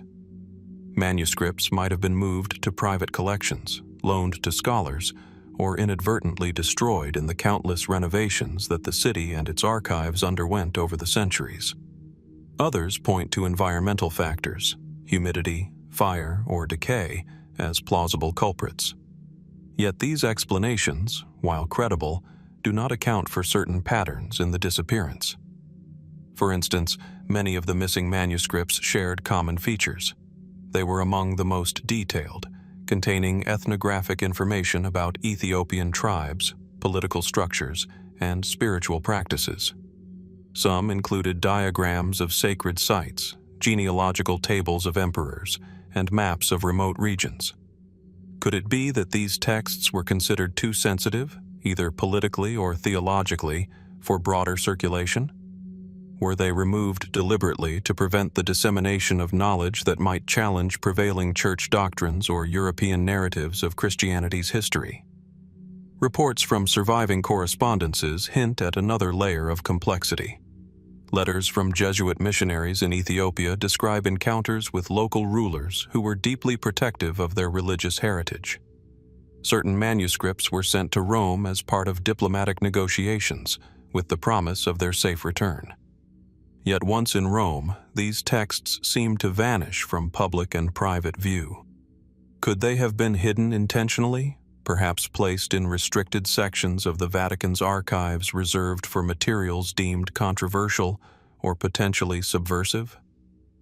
A tantalizing aspect of the story involves the manuscript's unique contents. Some accounts suggest that they contained theological interpretations distinct from Roman Catholic orthodoxy. Could these texts have offered perspectives on Christology, salvation, or liturgical practice that conflicted with the Church's official teachings?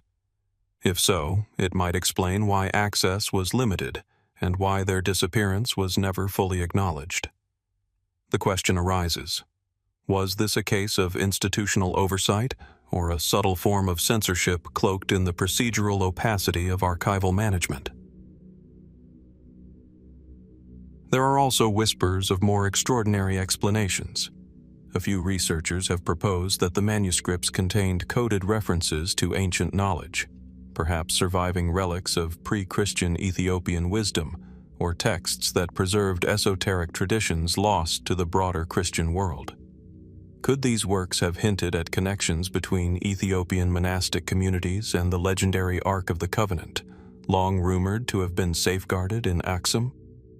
Or did they hold hidden astronomical, mathematical, or geographic information unknown to European scholars of the period?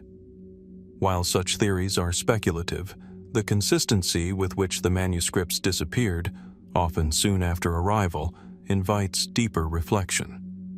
The circumstances surrounding the manuscripts' disappearance also intersect with broader patterns of Vatican secrecy. Consider the dragon maps of Central Asia, or the missing Chinese mission records we examined earlier. In each case, knowledge from distant lands, whether geographic, spiritual, or cultural, was brought to Rome and then partially obscured.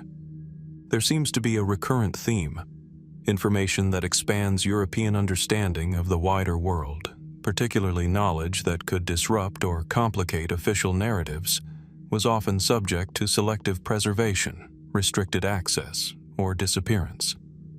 It is worth noting that surviving fragments of the Ethiopian manuscripts have provided tantalizing glimpses of what might have been lost. Some illuminate the intricate theological debates within the Ethiopian Church. Others depict architectural layouts of ancient monasteries, detailed genealogies of emperors and saints, and cultural rituals long forgotten. Linguistic analysis reveals a fusion of Ge'ez, Amharic, and occasional Latin annotations, suggesting that scribes anticipated European readership while retaining authentic Ethiopian voices. These remnants demonstrate that the lost manuscripts were far from ordinary. They were sophisticated, meticulously produced, and historically invaluable. Speculative theories extend even further. Could the disappearance be linked to political intrigue? The period of the manuscript's arrival coincided with intense European competition for influence in the Horn of Africa. Perhaps the texts were considered strategic assets, containing information on trade routes, alliances, or internal politics that Rome wished to control. Alternatively, some have wondered whether certain manuscripts fell victim to covert collection efforts by rival powers, removed or hidden to prevent unauthorized access. Regardless of the cause, the effect is undeniable. Centuries of Ethiopian Christian history, as preserved in these manuscripts, have been partially erased from the historical record. The gaps left behind are not mere oversights.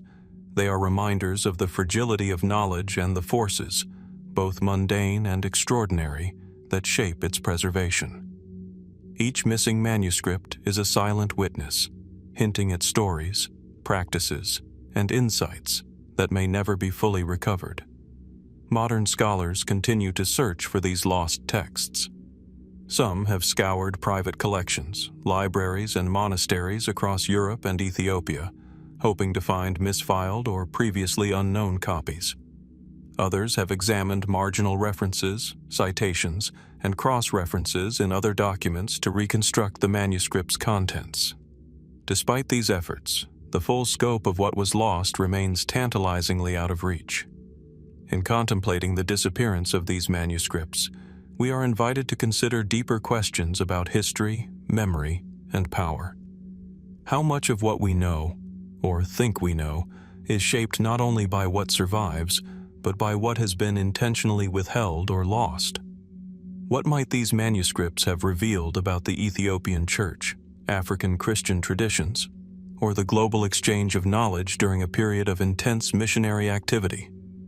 And perhaps most intriguingly, what truths, theological or otherwise, were considered too sensitive to preserve openly, prompting their disappearance into the silent corridors of the Vatican archives? Ultimately, the vanished Ethiopian Christian manuscripts serve as a profound reminder of the limits of human understanding. They embody a tension between revelation and concealment, between preservation and loss, and between curiosity and authority. They ask us to peer into the shadowed spaces of history, to wonder about the paths knowledge might have taken, and to reflect on the invisible hands that shape our understanding of the past. The mystery endures. Beyond the surviving fragments, beyond the letters, inventories, and annotations, what stories remain untold? What insights, practices, or beliefs, carefully inscribed by Ethiopian scribes and carried across mountains and seas, were quietly removed from sight? The questions linger, echoing through the silent halls of the Vatican, inviting us to imagine what treasures of faith, culture, and history might yet be hidden, waiting to be rediscovered. The legacy of these manuscripts extends beyond their physical presence. They are vessels of memory, of communities long past yet still whispering through the corridors of time. Each stroke of ink, each carefully formed character, speaks not only of religious devotion, but of the daily lives, struggles, and triumphs of those who crafted them. In their silence, they invite us to consider the countless voices that have shaped our collective understanding of history, culture, and identity. Yet, the absence of these texts from public view raises questions about preservation, access, and interpretation. What mechanisms determined which stories were safeguarded and which were lost to obscurity? How does the displacement of knowledge affect the continuity of cultural memory? And what responsibilities do we bear as stewards of this inheritance? In pondering these questions, we confront not only the gaps in our historical record, but the profound human desire to seek, to know, and to remember. Ultimately, the allure of the unknown continues to inspire both scholars and dreamers alike. The fragments that survive are mere glimpses of a vast tapestry, hinting at rich traditions, complex cosmologies, and intricate networks of thought. As we piece together these remnants, we participate in an act of resurrection, bringing to light the wisdom, artistry, and devotion that might otherwise remain hidden. And in that act, the past becomes ever more alive, inviting each generation to engage, reflect, and marvel. In the context of Vatican archival practice, the disappearance of manuscripts is never recorded in a single definitive act. Instead, it is often dispersed across layers of administrative language, reclassified, relocated for conservation, or pending scholarly review. These phrases, repeated across centuries of documentation, create a linguistic buffer between presence and absence, allowing objects to fade from view without ever formally declaring their loss. Some archival scholars argue that this bureaucratic ambiguity is not accidental, but structural. Large institutions, particularly those spanning centuries of continuous operation, inevitably develop systems that prioritize stability over transparency. In such systems, uncertainty is not resolved but absorbed, folded into catalog entries that preserve the idea of existence without guaranteeing accessibility. Within this framework, the Ethiopian manuscripts occupy a particularly revealing position. Their early importance is clear from arrival records and missionary correspondence, yet their subsequent visibility diminishes in a way that is gradual rather than abrupt. This slow erosion of traceability suggests not a single moment of removal, but a prolonged process of archival diffusion. Comparative studies of other manuscript traditions reveal similar patterns. Documents from Syriac, Coptic, and Armenian Christian communities show parallel trajectories.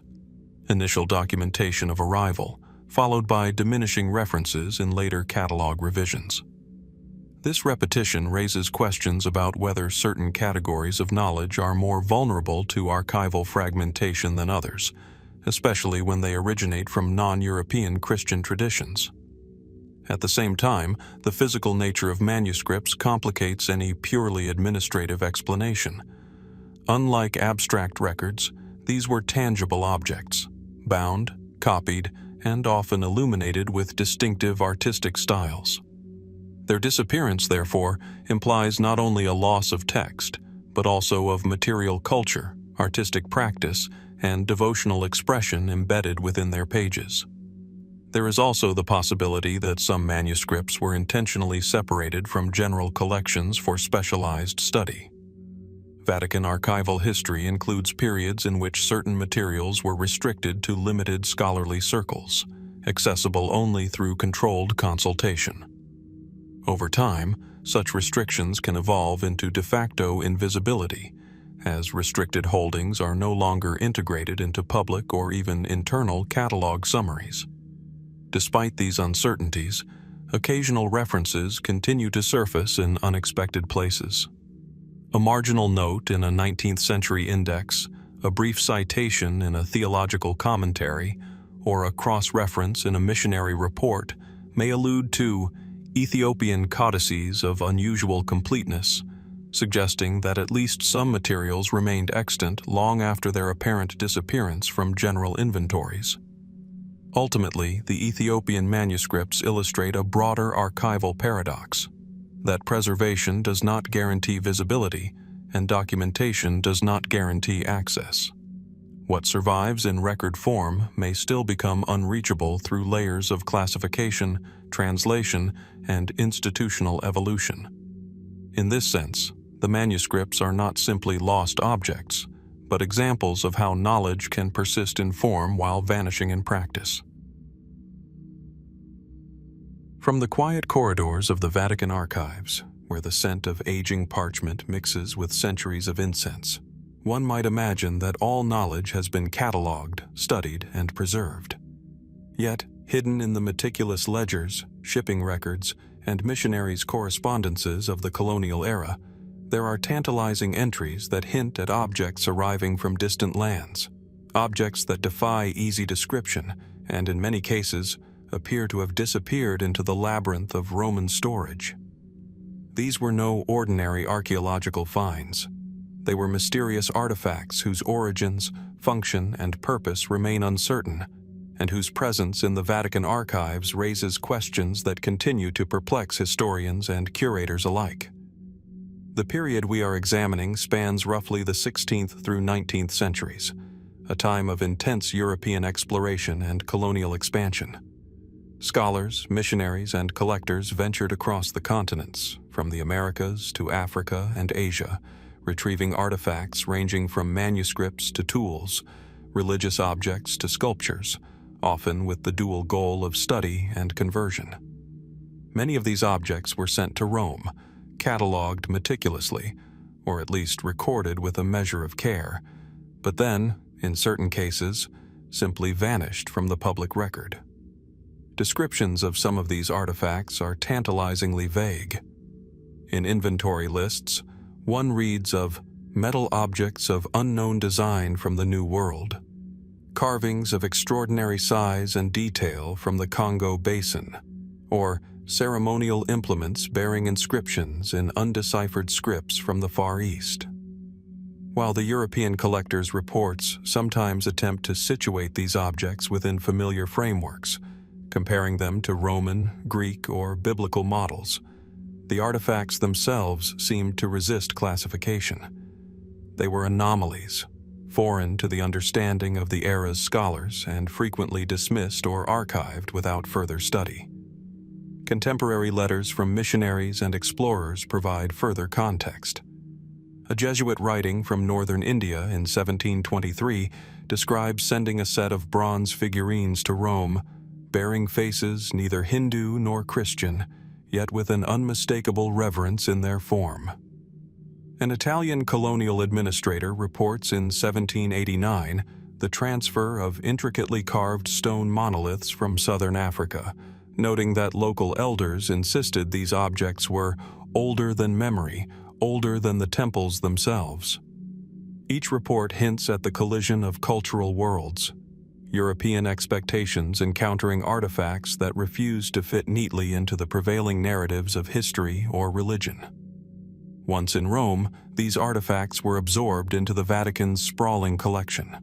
Some were displayed, carefully photographed and studied, and referenced in catalog entries. Others, however, were relegated to hidden storage rooms, described only in cryptic ledger entries, or misfiled among unrelated materials. Over time, repeated reorganizations of the archives, political upheavals, and natural deterioration led to many of these objects' disappearance. Yet, unlike manuscripts or documents, artifacts possess a physicality that makes their absence particularly striking. A missing codex can be replaced or reconstructed from secondary sources. A missing object, carved, metallic, inscribed, is irreplaceable. Mainstream historians have attempted to offer rational explanations. Perhaps some artifacts were misidentified, mistakenly assumed to be of minor importance, or misplaced in the shuffle of centuries. Others might have been lost to fire, flooding, or decay, inevitable hazards in any institution preserving delicate or exotic items. Yet, these explanations alone cannot account for the peculiar patterns observed. Many missing artifacts share a common trait. They are described as having unusual physical properties or bearing symbols that seem to predate the civilizations known at the time. Could it be that their loss was not merely accidental? Reports suggest that some artifacts defied the contemporary understanding of metallurgy, stone carving, or craftsmanship. Letters from Jesuit collectors note objects so heavy yet so finely shaped that ordinary tools could not have created them, or engraved with markings that appear to shift under different light, as if alive. Such descriptions, when read alongside European fascination with relics, curiosities, and the occult, raise intriguing questions. Did these objects challenge accepted notions of history, chronology, or the human capacity for creation?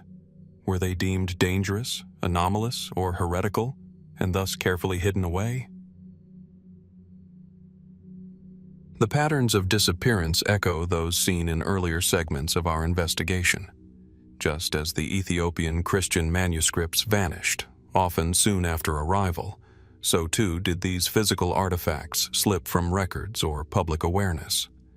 In some cases, only mentions in private letters, marginal notes, or secondary catalogs hint at their presence.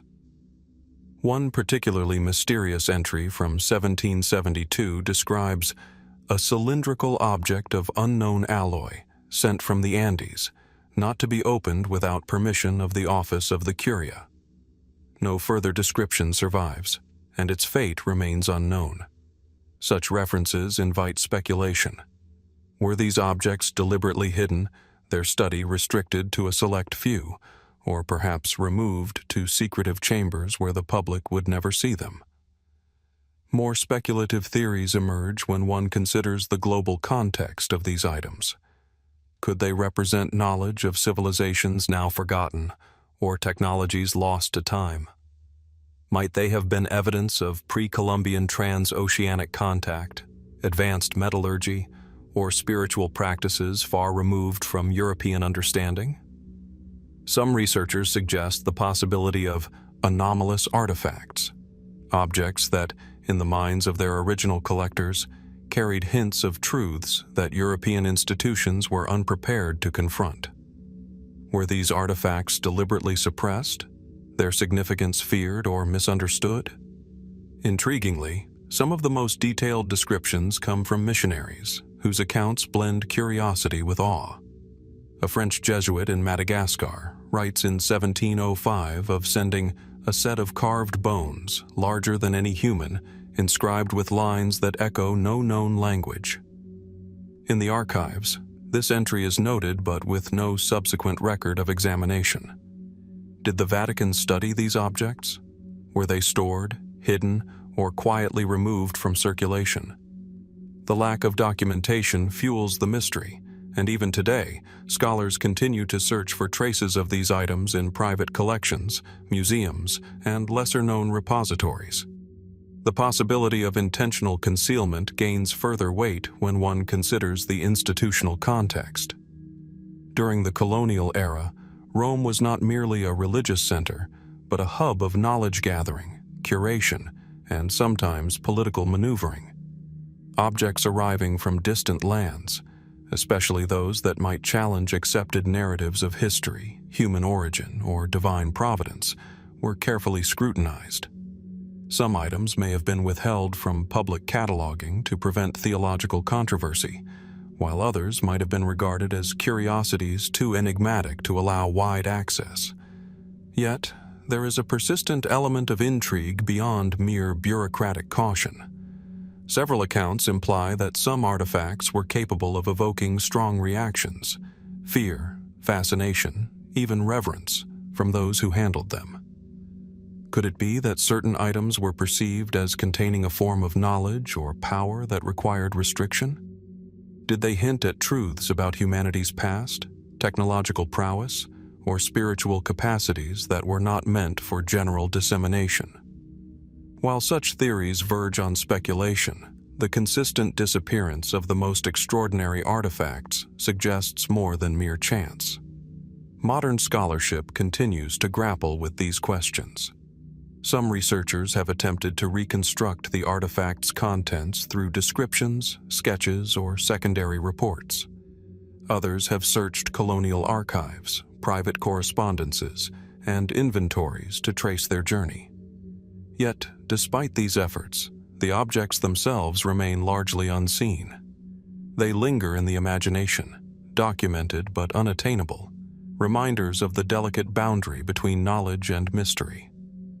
The mystery of these unidentified artifacts invites reflection on the broader nature of history and preservation.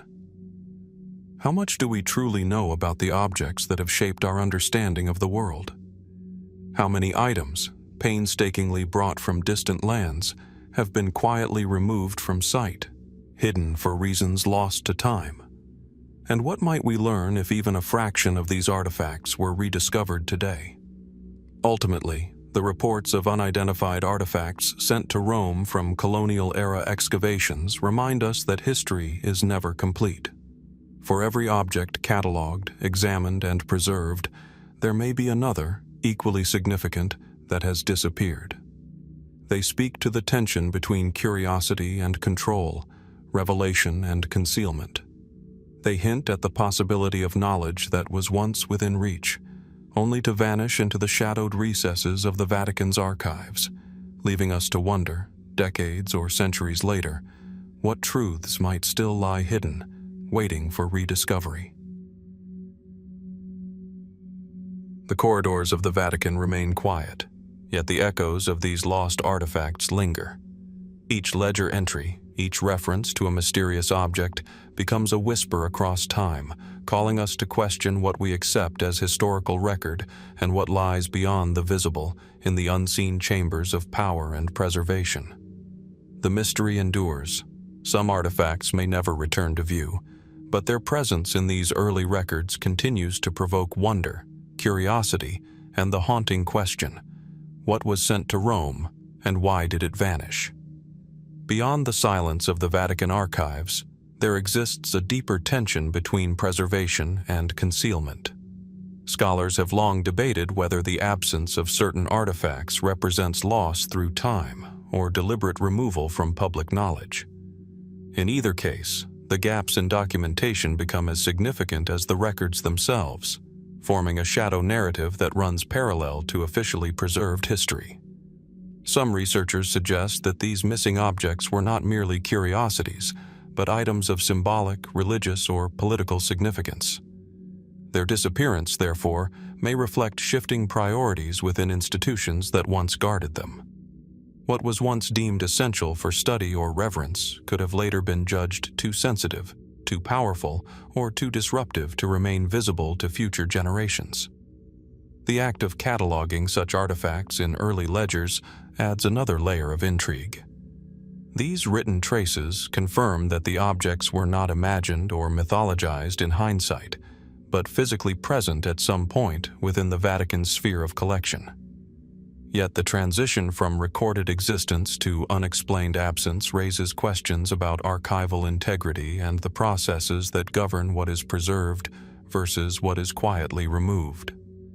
Modern analysis of historical archives increasingly relies on cross-referencing fragmented sources, hoping to reconstruct a fuller picture of what once existed. In doing so, researchers often encounter contradictions, altered descriptions, or incomplete entries that resist clear interpretation. These inconsistencies fuel ongoing speculation, suggesting that the story of these artifacts may be intentionally obscured or simply lost within layers of bureaucratic evolution. Ultimately, the enduring fascination with these missing relics speaks to a broader human impulse: the desire to recover what has been hidden or forgotten. Whether they remain concealed in private collections, lost to time, or destroyed entirely, their absence continues to shape our understanding of history itself.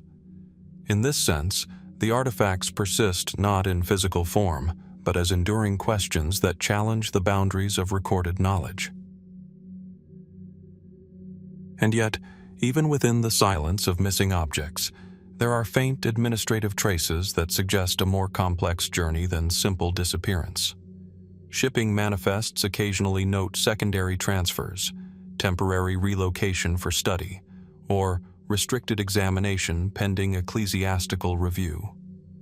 These bureaucratic phrases, seemingly ordinary in isolation, gain weight when repeated across unrelated entries, forming a subtle pattern of controlled movement rather than final loss. In some cases, references to artifacts reappear decades later under altered descriptions, as though their identities had been absorbed into broader or less specific categories. A cylindrical object of unknown alloy might later be listed simply as metal vessel, stripped of its original uniqueness. This process of semantic dilution raises questions about whether disappearance always involves physical loss, or sometimes a quiet transformation of classification. Archival historians studying Vatican documentation have long noted that catalog systems themselves evolved repeatedly over the centuries. Each reorganization introduced new standards, new categories, and new interpretive frameworks. In such transitions, objects that once stood out as anomalies could be reclassified into obscurity, their distinctive qualities effectively erased by administrative restructuring rather than deliberate concealment. There is also the possibility that some artifacts were divided or redistributed across multiple collections, losing their original context in the process. Fragmentation of provenance records can make a single object appear as several unrelated entries, or conversely, merge distinct items into one generalized listing. In either case, the integrity of the original artifact's identity becomes unstable within the archival system. Another layer of complexity arises from the geopolitical conditions of the colonial period. The movement of artifacts was not solely ecclesiastical but often entangled with state interests, private collectors, and competing institutions across Europe. Items sent to Rome may have simultaneously passed through other hands, creating parallel records that diverged before ever converging into a unified catalog. Despite this administrative complexity, certain entries retain an unusual specificity that resists reduction. Detailed descriptions of weight, material composition, or symbolic engravings suggest that some objects were examined with a level of seriousness inconsistent with mere curiosity pieces. Yet even these detailed records often terminate abruptly, with no follow-up documentation, leaving a void where analytical continuity should exist. Modern efforts to digitize and cross-reference archival materials have begun to reveal these discontinuities more clearly. Patterns of missing follow-up entries, inconsistent catalog numbers, and broken provenance chains now emerge not as isolated anomalies, but as recurring structural features. Whether these patterns reflect loss, oversight, or intentional filtering remains an open question within archival studies. Ultimately, the unresolved nature of these artifacts underscores a broader epistemological tension within historical inquiry itself. Knowledge preserved in archives is never fully complete. It is mediated by systems of selection, interpretation, and survival. In this sense, the missing objects from Rome are not merely absent things, but indicators of the limits of documentation, silent reminders that every archive contains both what it preserves and what it cannot fully retain. From the shadowed accounts of unidentified artifacts sent to Rome during the Colonial-Era, where objects of uncertain origin vanished into the vast machinery of Vatican cataloging, our path turns once again toward something even more elusive. Not physical objects this time, but fragments of human expression itself. Language. Written, spoken, half-recognized patterns of meaning recorded by priests who believed they had encountered something outside the boundaries of known linguistic history. And if artifacts can disappear into storage rooms and mislabeled vaults, what becomes of words that cannot be understood at all? Across the centuries, within the Vatican's immense network of correspondence, missionary reports, and monastic exchanges, there exist scattered references to something quietly unsettling. Priests and scribes documenting encounters with unknown languages inside ancient monasteries scattered across Europe, the Near East, and beyond. These are not formal linguistic studies in the modern sense, but personal accounts, letters, marginal notes, and internal reports written by clergy who believed they had come across written systems they could not classify, translate, or even confidently compare to anything they had seen before. Some of these monasteries are well documented in historical records. Others are only vaguely described, their exact locations uncertain, referred to only by regional markers or outdated place names preserved in ecclesiastical correspondence. Yet in these fragmented references, a pattern begins to emerge. Isolated religious communities, often situated in remote valleys, mountainous regions, or borderlands of old empires, preserving manuscripts written in scripts that defy immediate identification.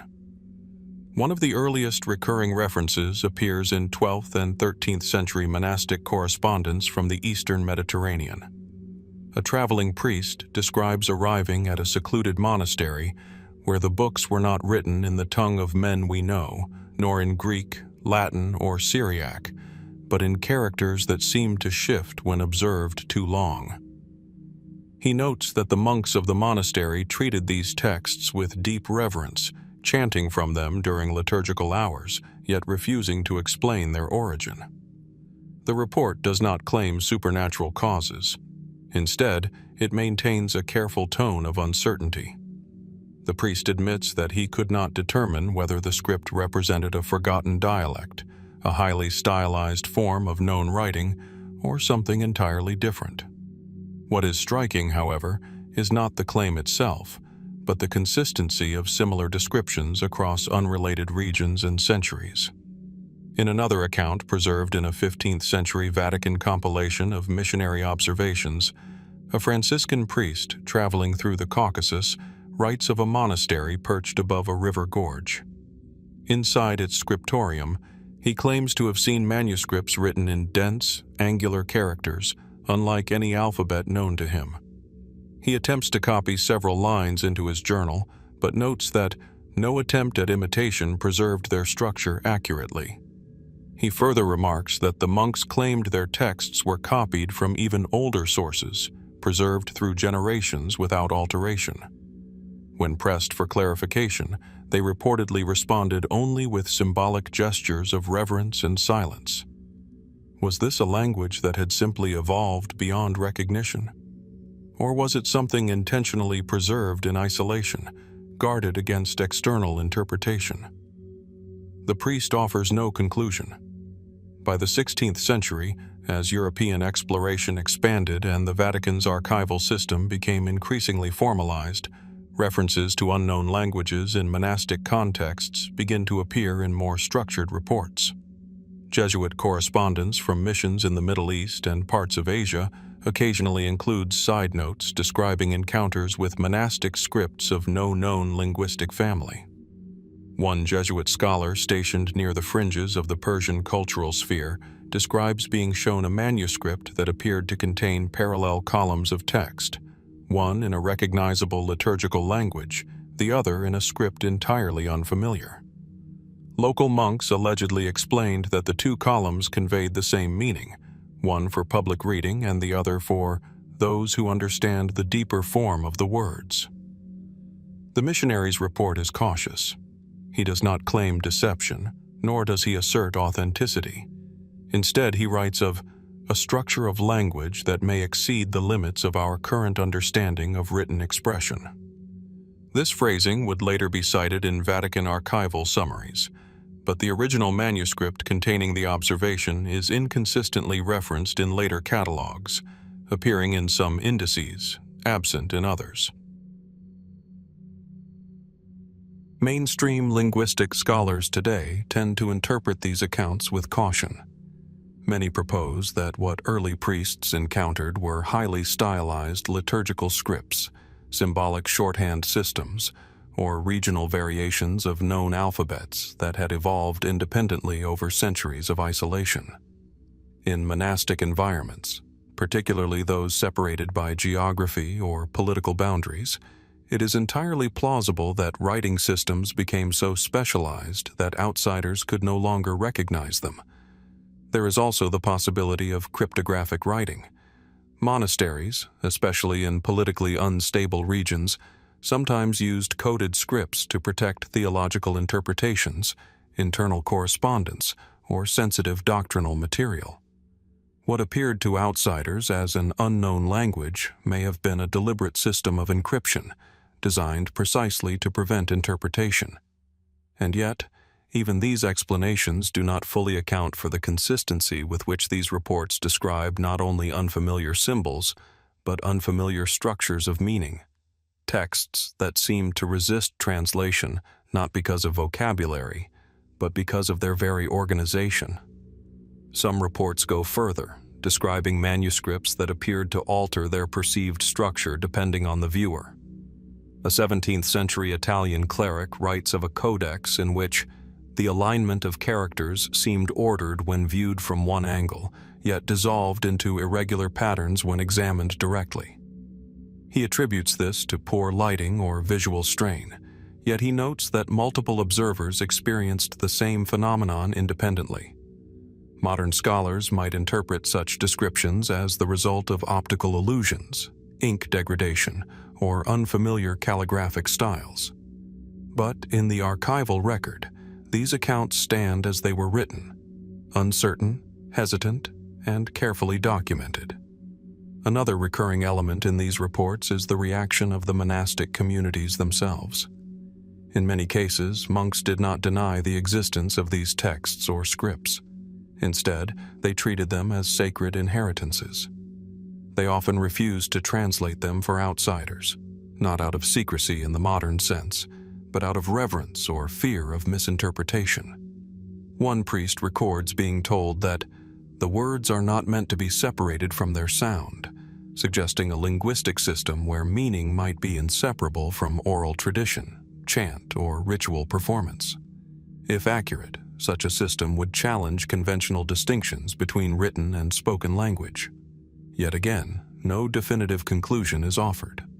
Within the Vatican's own archival references, there are subtle indications that some of these manuscripts were brought to Rome for study. Inventory notes from the 17th and 18th centuries mention codices of uncertain script from Eastern monasteries, and texts requiring specialized interpretation before classification. However, in several cases, follow-up documentation is missing. The manuscripts are listed in arrival logs, but not in subsequent catalog confirmations.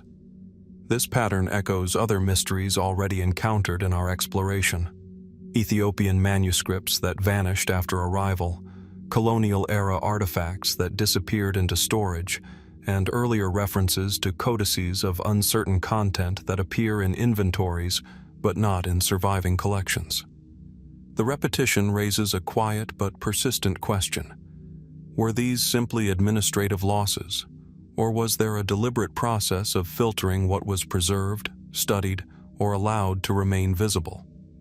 Fringe interpretations, while speculative, expand the horizon of possibility even further. Some suggest that these unknown languages may represent remnants of linguistic systems far older than documented history allows, fragments of writing traditions that predate known alphabets and were preserved in isolated monastic environments. Others propose that they may be symbolic systems rather than languages in the conventional sense, structures designed to encode theological, philosophical, or mystical concepts that resist direct translation. There are even more cautious voices who argue that the reports reflect not unknown languages themselves, but the limitations of early modern linguistic understanding. Without comparative frameworks, missionaries may have perceived unfamiliar scripts as entirely alien when they were simply outside their cultural experience. And yet, even this does not fully dissolve the mystery, because the consistency of these descriptions across time and geography suggests something more than isolated misunderstanding. What is perhaps most compelling is the emotional tone preserved in these accounts. These are not sensational reports. They are often hesitant, reflective, and deeply uncertain. The priests and scholars writing them were not attempting to fabricate mysteries. They were documenting encounters that did not fit easily into their intellectual frameworks, and they did so with caution rather than conviction. This makes the reports all the more intriguing, because uncertainty, when recorded faithfully, becomes its own kind of evidence, not of what something is, but of how profoundly it resists explanation. In the broader context of the Vatican's archival landscape, these linguistic mysteries align with a recurring theme: the presence of knowledge that arrives at Rome from distant worlds, only to become partially obscured, fragmented, or lost in the process of cataloging and preservation. Whether through translation challenges, administrative restructuring, environmental decay, or deliberate restriction, the result is the same. Traces remain, but wholeness does not. And so we are left with fragments, descriptions of scripts that cannot be classified, manuscripts that resist translation, and monasteries that guarded texts whose meanings were never fully revealed to the outside world. As we step back from these scattered accounts, the question that emerges is not simply about language, but about understanding itself. What does it mean for a written system to exist outside comprehension? How many other forms of knowledge, preserved in remote monasteries or hidden archives, remain unread not because they are lost, but because they have never been fully interpreted?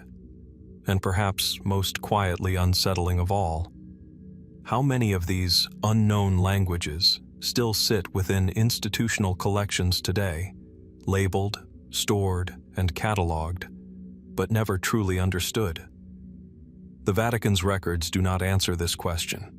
They preserve only the traces of it, and in those traces, the mystery continues to unfold, silently, carefully, and without resolution.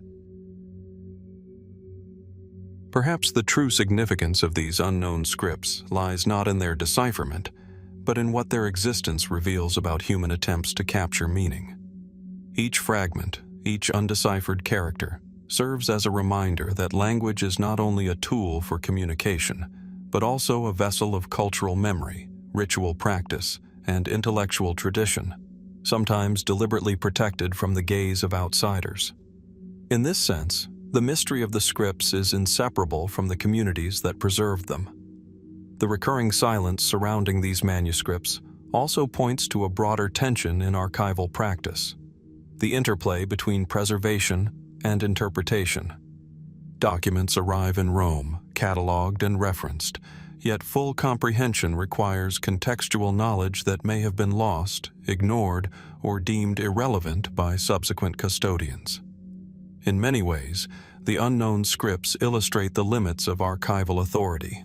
Even in the most meticulously organized repositories, certain forms of knowledge remain partially inaccessible. There is also a psychological dimension to these encounters. Priests and missionaries repeatedly describe feelings of awe, reverence, or unease when confronted with unfamiliar writing. Their hesitation, the careful wording of reports, and the frequent acknowledgement of uncertainty suggest that the experience of encountering something entirely outside comprehension left a lasting impression, not merely intellectual, but emotional. In these fragments, the traces of human response are as significant as the traces of the scripts themselves. Modern attempts at reconstruction, using comparative linguistics, digital imaging, and cryptographic analysis, have yielded tantalizing glimpses, yet no definitive interpretations. Each recovered fragment seems to raise further questions. Are we seeing the remnants of lost dialects, deliberately encoded wisdom, or symbolic systems whose meaning transcends conventional literacy? The more we investigate, the more apparent it becomes that these manuscripts operate in a space between knowledge and mystery, resisting final categorization. Ultimately, the unknown languages preserved in these monasteries challenge not only what we know, but how we know it. They remind us that comprehension is contingent, that some forms of expression may always exist beyond immediate understanding, and that archives, no matter how comprehensive, cannot fully contain the past. In their silence and their refusal to yield complete answers, these scripts continue to provoke reflection, curiosity, and the quiet, persistent sense that history contains depths we have only begun to glimpse.